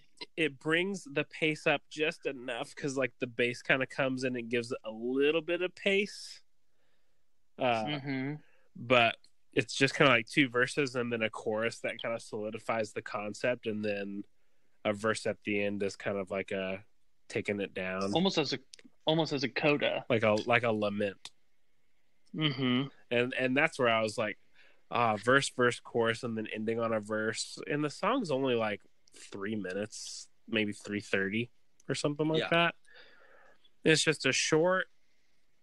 I like it, and it kind of had me hooked. Usually She's Out of My Life would have been my favorite song because I like the songs in the sets where it's like the really random twist, like the kind of dramatic twist in the set. I have a lot of respect for the set list. Gets me, it messes with my emotions. But Rock With You is just so good. I couldn't help but not pick it. But like in this, I see where songwriting wise, in comparison to like the other, like in comparison to like Billie Jean, I agree with you. Like the pacing of the song is like way left field, but I think the pacing of the song is right for this song. I think if he had more songs that were like this, it would feel really repetitive. But for this one, I was happy with like verse, chorus, verse. Yeah, and this song will also serve as a calm before the storm that is to come in the set. And that's intentionally kind of the mood that I wanted to really create, especially if you're able to tap into the emotion that he's bringing, which we'll also talk about that because is he like if you listen, he legitimately cries. It's not a fake cry. They did 7 different takes and he cried on every single one of them. And if you listen to the stems, he apologizes to Quincy every take and says, "I'm sorry, I can't help it." And eventually Quincy's just like, you know what? Let's leave the crying in there because it sells the emotion of the song. So what is this song lyrically about? So Michael did not write this one. This was by one of his songwriting guys. It was actually, I don't even think it was one of his guys. It was a song that Quincy Jones just had for, I think, a couple years now. And he just didn't have the right artist to give it to. And it was the songwriter just writing about the real breakup that he just witnessed. In fact, he wrote it in the car on the way home from the breakup. Wow. And it was like his therapy in a way. And so Quincy just had it in his back pocket and was just like, "Oh, let's give this to Michael and see if he can do something with it." But Michael, and this is what he was so good at with all the songs he was given, is that he knew how to inhabit and make the song feel as if he wrote it. Because, and that's again like the legitimate crying. He's not crying because he's remembering how he felt when he wrote it, because he didn't write it, but he connected with the pathos of the song so much that it just overwhelmed him every time he sung it. And he would even cry when he would sing it live. It was just like there was something about, and it just fueled all of these, theories by young women saying, "Who's the dumb girl that broke Michael Jackson's heart?" Billie Jean. I would never do that to Michael. I would never make him cry like that. Yeah. And that helped sell the song immensely. And so just he was really good at being able to tap into the emotional center of what a song really was about, even if he didn't write it. And Okay. so I really loved it. And this is a song that, when I was younger, I always skipped over this song because I was just like, this is the dumb, boring song. I want to listen to the fun songs. Yeah. Mm-hmm. And it's as I've gotten older that I've really appreciated the song more and more, to where I was just like, oh, wow, this is just a really beautiful, intimate song. And and specifically, I think serves the set that it doesn't go anywhere. It lets you kind of just sit in this emotion and not have any rises or falls. You just get to sit in the sadness. And I think that if you're really emotionally paying attention, when the turn comes at the transition of the next song, I think that it becomes that much more effective. So my last question before we get there, and I know you really want to get there because this is the second time you've tried to transition. No, it's only the first. Is there any lyrical arc? It sounds like there's almost a emotional arc happening lyrically, as if he starts the song in a more questioning mood of like, maybe this is like, I don't know how I feel about this kind of thing, and then ends it in a definite sadness. Yeah, I mean, because, when you look at the chorus, it's him understanding now why it's happened. You almost feel like there is this a little bit of optimism that creeps in the chorus because, I've learned that love's not a possession. And, it's just like there's this brief feeling of, I know how to be better next time. But then it just comes right back into the crippling depression. It's just like, but it still doesn't change the fact that she's out of my life. Right. And coming in with the damned indecision and the cursed pride. It's just, he's now pinpointing exactly why everything went wrong. And he's like, no matter how much I understand it, it doesn't change the fact that it still hurts. Okay. It does. And you want to get to the next song. And it does transition very well from the next song because it ends without having any of the monumentous,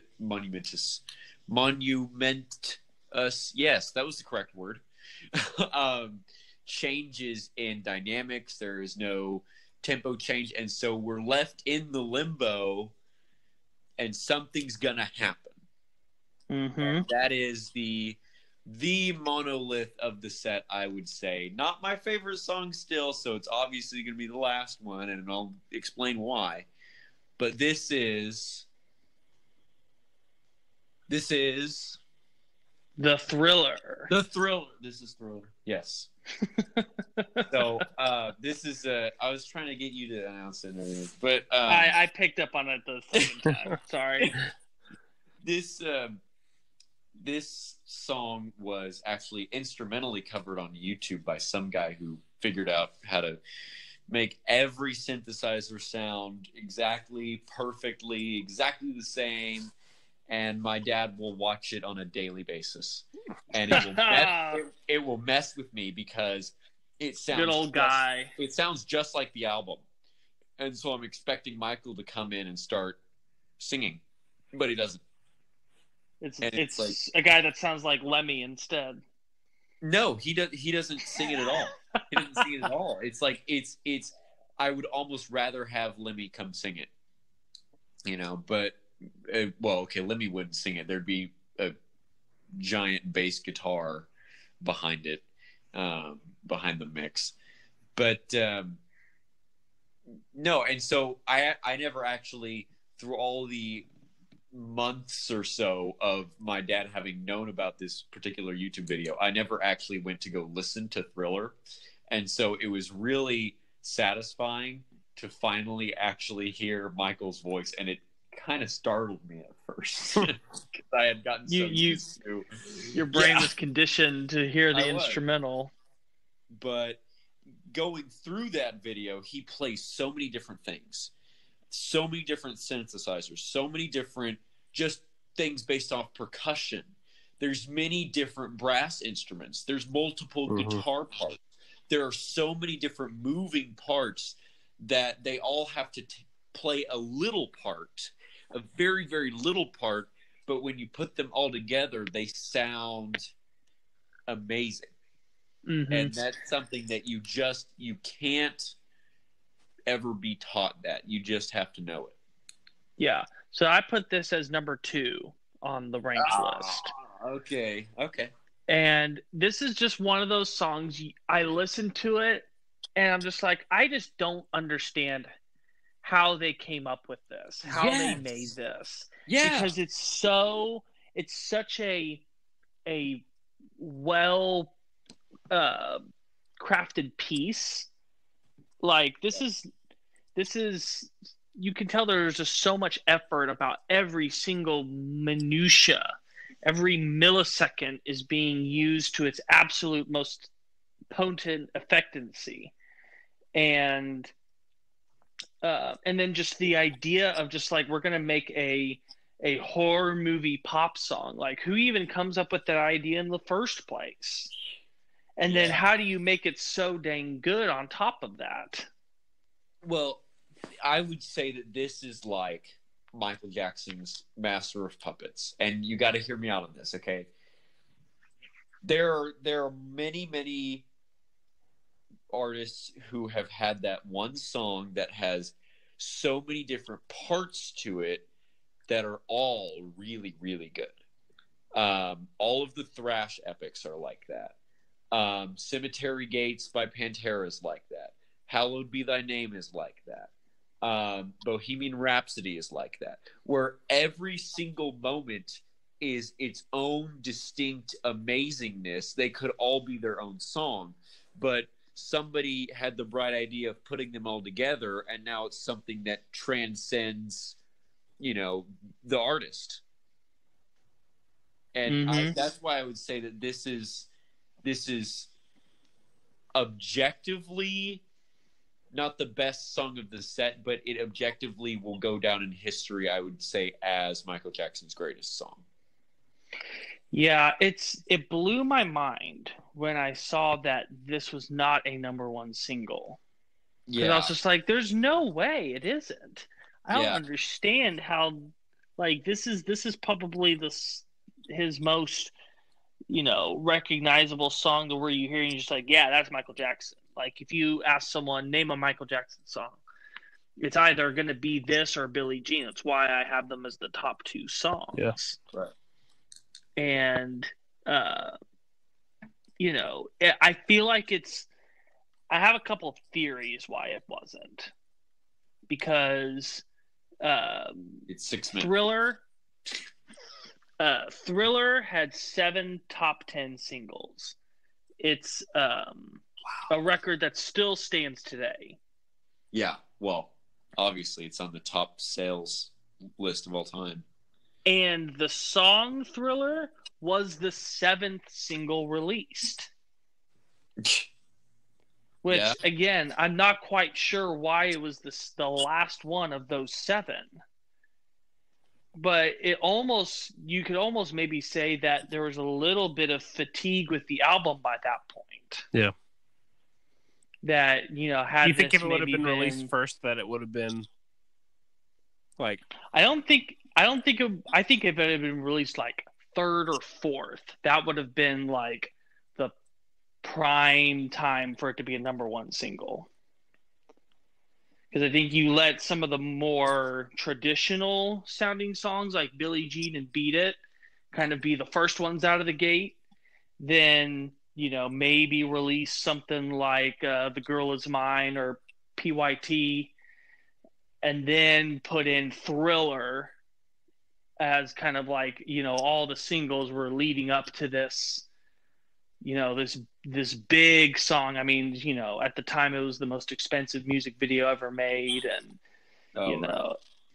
and you guys have all seen that, I'm sure. And then Ghost basically covered it, with Rats, and it's it would have just been, I think, and again, who am I to question the great Michael Jackson on how he releases? But I'm curious as to why it waited all the way to the end. It feels like it was such an obvious choice to put on the radio and put out as a single. Yeah, exactly. Like why would you release Human Nature as a single before Thriller? I've not heard of that song. So there you go. I would say it's probably, of the 7 singles off the album, it's the least recognizable. Yeah. But it was released as a single before Thriller was. But who knows? There could be a reason that I just don't know about. Yeah, Thriller has transcended that album. Yes, and so I feel like that this song over time has just continued to grow larger and larger and larger until now it's the cultural touchstone that it is. I mean, is there a more iconic music video maybe ever than Thriller? Besides maybe Bohemian Rhapsody? Yes. Give me about an hour and I will... See, then that defeats the purpose. Then it's the one that you think of immediately. No. If you were to ask someone what's the biggest music video of all time, you're gonna think Thriller. It's got the most iconic images. The everyone knows the dance moves to it. Yeah, that's true. It's a music video that changed music videos forever. There's almost kind of like, even you look at his own music videos before Thriller, it was that first one to have that big grand production to it. It was the first time that they put a Hollywood budget onto a music video. They got John Landis, who is an actual Hollywood director, to make the music video and do all of his crazy special effects on it, because he was the same guy that did American Werewolf in London, which, if you've never seen the werewolf transformation in that movie, it's one of the most fascinating and grotesque things you'll ever see. It's pretty insane. But it's I actually, like, when I watched it preparing for this episode, I saw that I was just like, oh, that makes so much sense, and I never knew that. Huh. And so my obvious favorite part of the song is the end.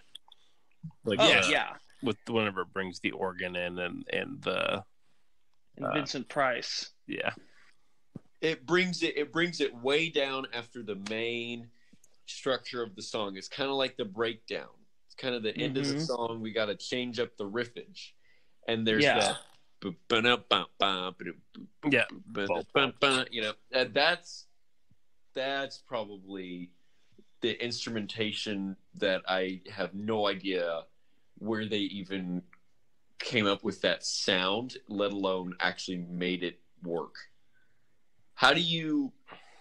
What kind of ears do you have to hear that? Quincy Jones ears. Golly. Like that bass line doesn't land on the one for the rest of the song. It's like a minute and a half of the bass line not even ever touching the one. It's just like, what? Like the guitar line doesn't even touch the one. It really is confusing because awesome. it feels very grounded, and yet it's the same as the Rock With You, the same as Billie Jean, where it's just the drums are just driving it, and it's nothing complicated. The drums are just there, and you can't stop the drums, and everything else can just, like, you have the meat and potatoes of the song that are just there. Because that whole end is pretty much, it's drums, and then that bass synth thing, the guitar, organ, and then the organ comes in, and that's it. It's like 4 instruments. But it just it feels larger than life. It's a brilliant way to end the song. Yeah. And yeah, Vincent Price is just like, I remember listening to that song as a kid, and I had this love-hate relationship with it because the beginning and the end of the song always scared the crap out of me. Yeah. But at the same way, I was always looking forward to that feeling. Because that laugh at the end is genuinely spine-chilling. Michael Jackson did what Black Sabbath wanted to do, was scare people with music. Yeah. I mean, just how bold to do that in a pop song. Again, It's just like, you think about, it's just like, who came up with this idea? Because it's brilliant. But I gotta say that my actual secret favorite moment of the song is that surprise double chorus on the third chorus. Where they did that. Where they do the hit stuff and the climb up, and then all of a sudden just like, oh, it's another chorus, yes! Yeah. That always gets me every time. It's really weird because I used to listen to this song a lot before I was big into music production and everything. And I always heard that there was some weird synth line, in the chorus where he'd say, "'Cause this is Thriller" or whatever. And then there's like, there's a keyboard line that echoes it. And I thought it was just somebody singing the echo, but it was pushed through like some weird EQ. But no, that's actually a keyboard line that's just repeating that over and over again. And it's those little things that all come together to make the big picture that are really hard to do. I don't think for the rest of we've come a long way from Billie Jean. Yes, we have. In this set already. And we're not even done. Coming from just a very simple bass line and, some guitar parts here and there and some, keys wherever you want with the super simple drums. Now we still kind of have the simple drums, but everything is so active. It's like Earth, Wind, and Fire if they played Megadeth. If they played horror pop. Yeah. Yeah, exactly. So it's just this song we could probably go on for another hour. Probably. Anything else you guys want to throw in there before we get to the finale? Other than what we mentioned right before we started recording this, where, fun fact, Toto is Michael Jackson's studio band. Oh yeah. So all of the drum stuff that you hear, all the guitar stuff that you hear, it's Toto that's playing it. Just blow your mind. Good old Toto. The super band Toto.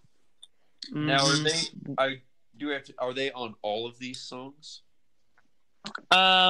I know they're on Billie Jean and Beat It and Thriller. I know they're for sure on those three. Whether they're not on the rest of the album, I'm not completely sure. I mean, Toto is just a bunch of session musicians, so. Yeah, they're a super group, but they're a super group of people that you wouldn't necessarily know already. Yeah. It's not like your normal super group where it's a bunch of guys from different bands. It's a super group of. It's in the way that Led Zeppelin was, because they were pretty much just a bunch of, except for Jimmy Page, they were for the most part just studio guys that all. In a research for a different episode, I was learning about all of the stuff that John Paul Jones secretly played on. Oh. And I was just like, I had no idea he played on that, and all these like crazy 60s hits. Yeah. And he didn't even get credited on them. I bet. I mean, he was the secret weapon of the band. Absolutely. So of course he's going to be the secret weapon of the studio. Yeah. But anyway, it's time for us to get to my favorite song of the set. Objectively my favorite. Where I would say that for the most part, every facet that you could pick out of a song, this one did it the best. And that is Man in the Mirror. Yes. Number 7 on my ranked list. It's number 7. Oh my gosh, we have to go all the way down to number 7. So what's number 4? Number 4 is Beat It. Gotcha. Okay. And number 6 is Smooth Criminal. Yeah, okay, that's fair. That's just, again, when you're Michael Jackson, you've got probably one of the strongest top 10s of any band, and that's not band even or his artist full in discography. existence. That's not even all of his albums. That's true. There's probably stuff from the future albums that'll make it their way to the top 10 as well. But yeah. And so even if we start from just the perspective of lyrics, this is something more than just, let's write a horror song or a horror pop song, or let's write just a generic disco like I wanna rock with you. It's like there's more to this than I am talking about looking about me in the mirror. It's like absolutely it's wrestling with the moral implications of him having giraffe money and other people not having enough. And see, I used it. There you go. And giraffe money is going to be the new thing. And how he is wrestling with the fact that he can make a difference, and if he's looking to someone else to do it, he's not looking at the right place. Mm-hmm. And we all have this responsibility, and I believe this, that we all have this, our own personal responsibility that only we can determine for ourselves, but we should all determine for ourselves, are we really doing what we should to help the people around us? Yeah.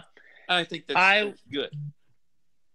One of the positive aspects of Michael Jackson's legacy is, I would say that without a doubt, he is the most generous musician, most charitable musician of all time. Really? Yes. Because I remember this being such a controversial song. I mean, not really. It's another number 1 hit, and it's kind of endured as one of his greatest songs. Well, I mean, controversy sells, but it came. I think the argument came from it being self-righteous, which I don't see that. Knowing him being so charitable, I don't see it being like very self-righteous at all. I think it's just him saying like, these are my motives for why I am the way I am. Mm-hmm. Now, he actually did not write this song. Oh, really? But he absolutely, again, just like I said with She's Out of My Life, he adapted to make it for himself. Yeah. And you could really say that this is kind of one of the first songs where he starts to go towards this humanitarian part of himself. I mean, obviously, I would say probably the first one would be "We Are the World," which he wrote, and that ended up becoming a monster huge song. Yeah. But that side of him, like "Heal the World" and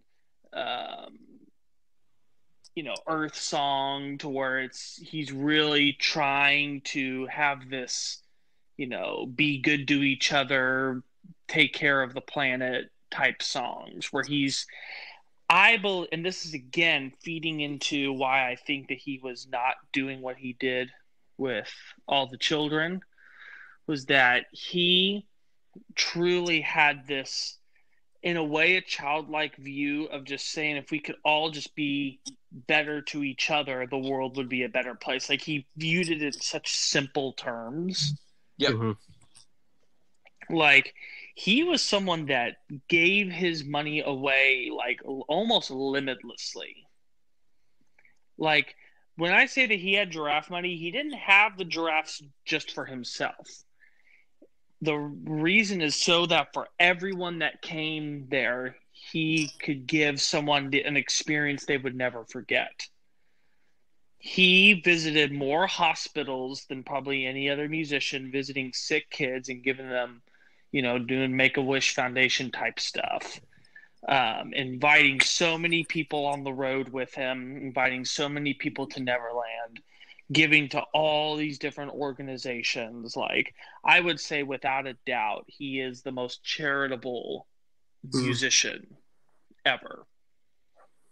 Because I think that in the end, he probably didn't really care if he had lots of money. He wanted to make sure that everyone around him had what they needed. And you can really see that Man in the Mirror is almost like his challenge to himself. He has, by that point in 87, reached that absurd, obscene level of wealth that 99.999% of people will never have. Yep. And I think that he really saw the lyrics of the song and was just like, I've got to change. And this was the beginning of him starting to try and be that person. Of course, when people do that, they're going to think, what's the real motive here? You're not really meaning that. You're just trying to look good for the camera, or, it's so hypocritical. You've got all this money yet you're telling us to go make a difference. What are you doing? And it's so easy for us to not pay attention to what he's really doing. And that's all the good that he did. And another aspect of that you can talk about songs is the flow. This song flows super well. It flows much like the way that Thriller does, where but it feels so natural. Every moment is crafted perfectly, even to the outro, and there's the dynamics there that weren't there for She's Out of My Life. Whereas the fake outro. This is another subdued song, kind of towards the beginning, but as you progress through the song, it's like another one of those kind of like one where it goes up and up and up and up and up, but then eventually you have that outro, of course. But and that gospel choir, it adds such a great flavor. That's another thing like too. Nowhere. Yeah. The key change out of nowhere is great. Yeah. And the fact that it comes halfway through instead of at the end. Yeah. I feel like that's such an unusual choice, but so effective, because you don't expect it coming at that point in the song. And so when it does, you're just like, wait a minute, what? We have more song to go. The outro is amazing. It's like, we're just going to stay on the 4. and it's just it just stays on the floor. Staying in the suspended mode or the Lydian mode is just oh man, that's how you get me to like a song instantly. And then they still have the choir kind of coming in with those stabs randomly. with the stabs. And that's another thing too, is the instrumentation of everything was really, really good. The writing, the production, what every instrument was playing, but not only that, but what every voice was singing. And the other part of that is if you really listen closely to Michael himself, sometimes it will be just him singing, just one voice. Sometimes it will be, a harmony just on one word. Sometimes it'll be for a long stretch. And then sometimes you'll notice it's multiple of Michael singing the same note, and it sounds completely different. It sounds more optimistic because he's now singing, in a higher register. There's more instrumentation behind him. For the verses, they're very relaxed, and it's just one voice. And it's like he's singing from his heart. It's like, this is what I see. This is how I feel. But when it goes to those multiple voices, it gets to the point where it's like, and this is what I'm going to do about it. And this is how I'm going to change. And this is how kind of like my challenge almost to the listener of like, are you going to do this too? Maybe not in a self-righteous way, but like just a thought. It's almost in a I can do it. And if I can do it, you can do it. Almost just like almost like there's an excitement, just like he just figured out the secret and he wants everyone to know. Right. It's not like you need to do this, like Michael Jackson wants you or whatever. Not even like that. But just like kind of like, let's all do this together. Just think about it and get back with me at some point. Kind of thing. Whenever you're ready, I'm here with you. Whenever you're ready, yeah, exactly. It is kind of. I'll be on the front lines. Yeah, it is still that childlike feeling, kind of, that we talked about in our first segment, but it's tangible. Yeah. One thing I would be remiss not to mention is that this is probably my wife's all-time favorite song. Really? Yes. Well, I mean, she picked a good song. At least it's not like, I don't know, She's Out of My Life or something. Hey. That's not allowed. Or that Violent Femmes song that I trashed. And I feel really bad for now, but I really don't like that song, okay? Whatever. Well, we don't do bonus songs anymore, so. Yeah, we don't. But yeah, anytime this song comes on, she belts it loud. And when I told her I was doing a Michael Jackson episode, the first thing she said was just like, Man in the Mirror is going to be on there, right? and I said, don't worry, it is. Yep. And then she didn't believe me, and she made me play her the set to make sure. Is that another secret she was starting that you put it at the end, just to? Well, it's just a good ending. I have to. What I think it was her reaction. She convinced me of how good of a song it was, because it was a song that really kind of wasn't on my radar as much. And then she just would listen to it over. I was just like, oh, I didn't realize how good this song was. And of course, I knew that she would be very happy. Yeah, we were getting.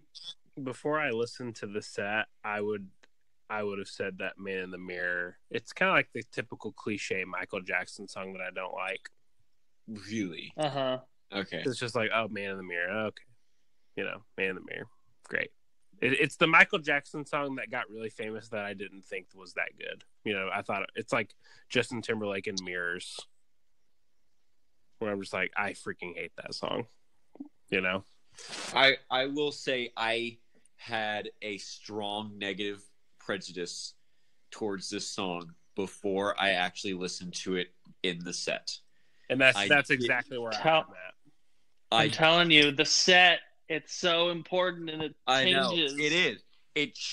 It completely changed my opinion of the song. Completely, like 180 changed my opinion. I see it as a finale, and I don't know why I didn't see this before. I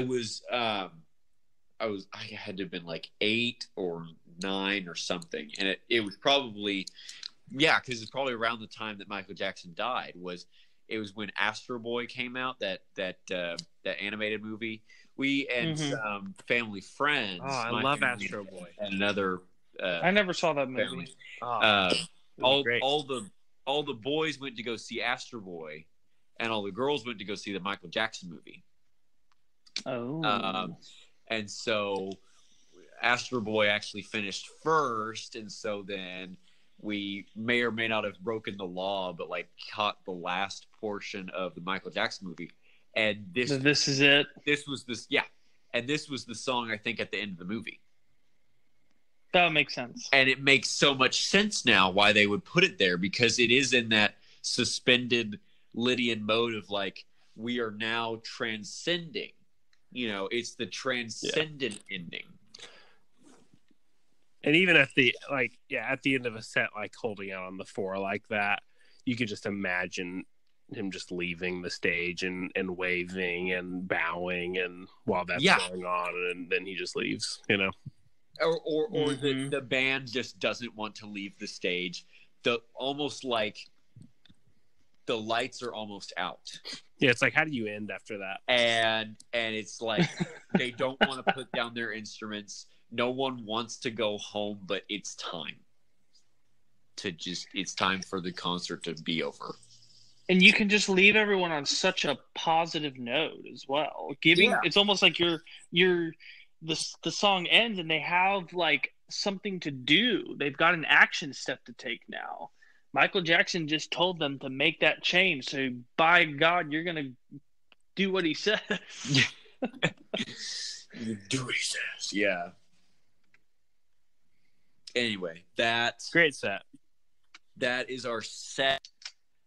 I could go through other facets of songwriting that make this song really up there objectively, but we quite frankly don't have the time. I think it's time for us to take another break, and when we come back, unless you guys have anything else to say, we will come back and we will I think we're good. I think we're good too. Yep. So anyway, we're going to take a break. When we come back, we're going to give our final thoughts, and then we will end the show. So stay tuned.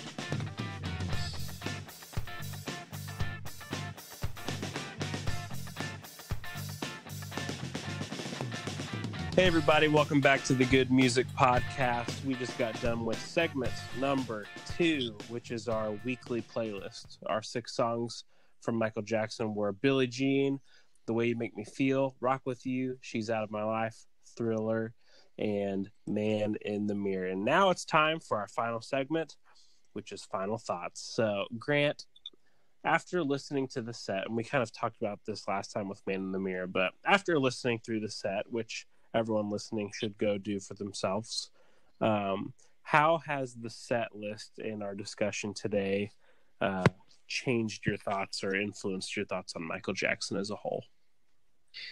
Well, I will say not much has changed about his music specifically. I am looking forward to, if Lucas ever gets the time to rearrange Thriller in the way it should be, I do want to listen to that. Because Lucas is a really good arranger, as is evident by this podcast. And so I think that bringing songs that are on that album and turning them into something that's really transcendent, I think that'd be amazing, because the songs are already really good. And I've known that for a long time. I've known that Michael Jackson has good music for a long time. I've known a lot of his songs. Everyone covers him around Tulsa. So if your local pop cover band isn't playing, PYT, then like why do you have them, right? That's right. But no, right. For real, like that song in particular for some reason. But I would have to say most of my change about him has been from Man in the Mirror, as well as just his personal life. I didn't know a lot about his personal life. I knew that he was very eccentric, but I didn't understand that he was just an older kid, and that makes sense to me now. And I think that if I go back and listen to all his music, I think I will now kind of get that vibe. Maybe not. But viewing it through that different lens, I think will open up a different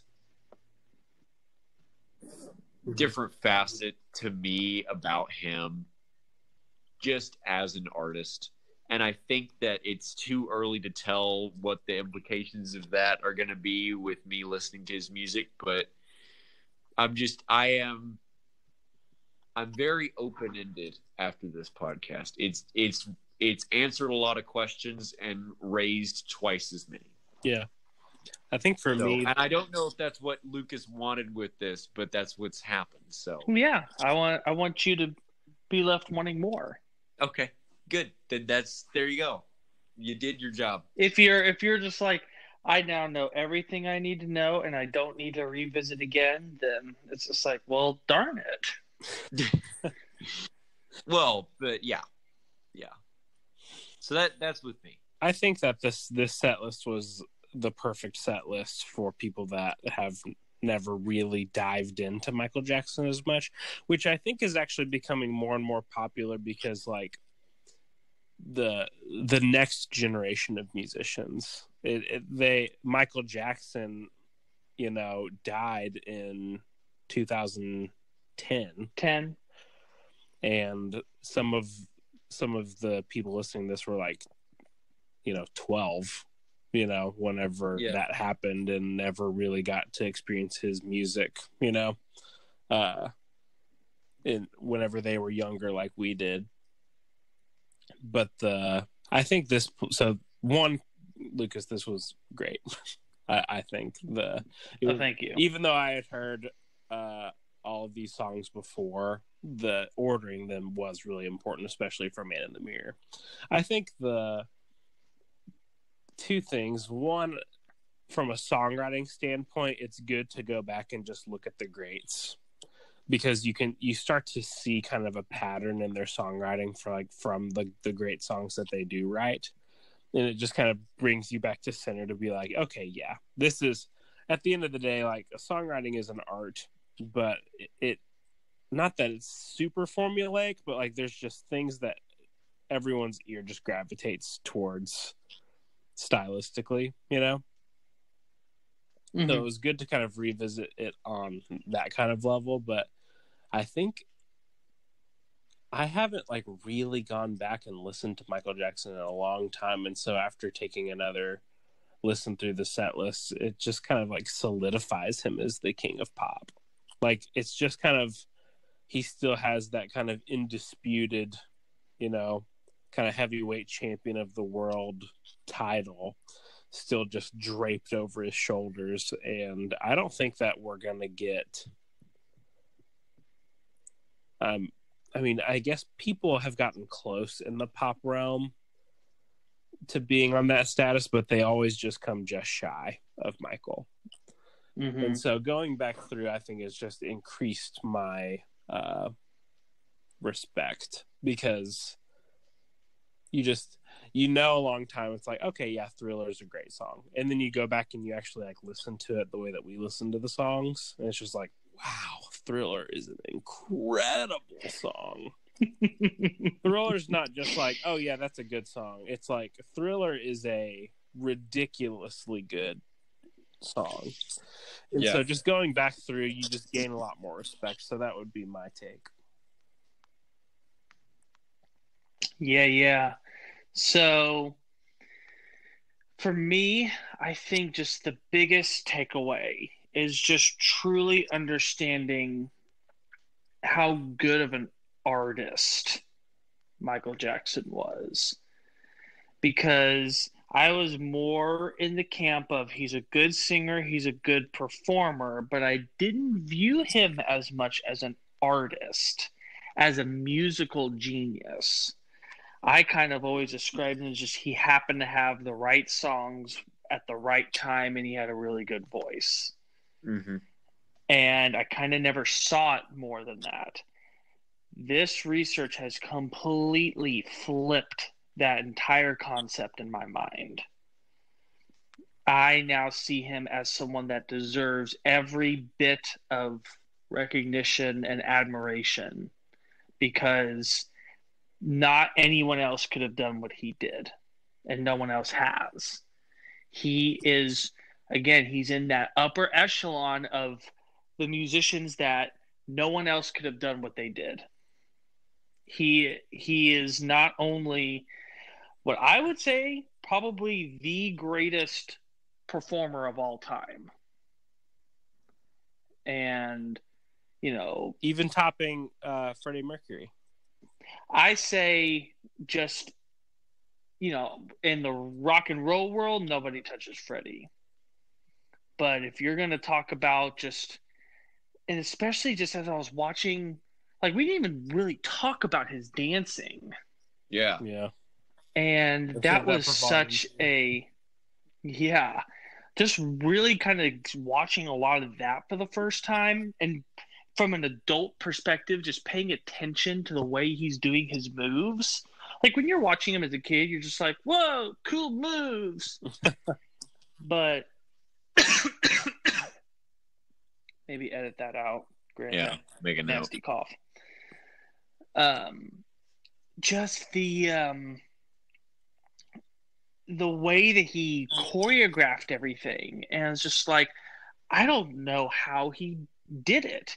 He was really the first person to come around and just make it an all-around show, and he did it at a caliber that no one has done since. I mean, just watching him on stage, it's just there's this charismatic energy that just radiates off of him, that even if you are a Michael Jackson hater, if you watch it, you will be won over to his side instantly. It's that level of power. Top that with his musical knowledge and his incredible singing. I think you pair all that together, yeah, I think he might be the greatest performer, all-around performer of all time. Watching some of his music videos, like watching the Smooth Criminal video, just like, I can't even comprehend or fathom putting that together. And he's doing it so well. Such a visionary mind for how to entertain an audience. Yeah. And I think that's the knowledge that I gained from this, is just that level of just pure artistry that he has, and that it's not just a voice. So that was a pretty cool thing to discover. And of course, realizing that has made me a much bigger Michael Jackson fan than I was previously. So I'm very glad that we did this episode. Yeah, this was a good one. Me too. It was packed. I'm sure Ethan is, because this is like he's talked about this artist many a time in previous episodes. But easy to talk about. No, that's true too, yeah. And we're going to start branching out into more diverse musical territory. I'm really, really excited about some of the things that we have coming up. You were going to say who our artist for the next week was and the coincidence with them. Yes. So if you tune in with us next week, we are going to be talking about Jimi Hendrix. Woo! And the week that I was researching was the 50th anniversary of his death. Oh, wow. And I was listening to his biography, and they were talking about the date that he died. And I was like, wait a minute, that's like in 2 days. Wow. I was like, and it's 50. Like, it's not just any old year. It's not 47 or a weird number. Like, it's the big number 50. And so I was just like, what are the odds that would happen? Yeah, it's crazy.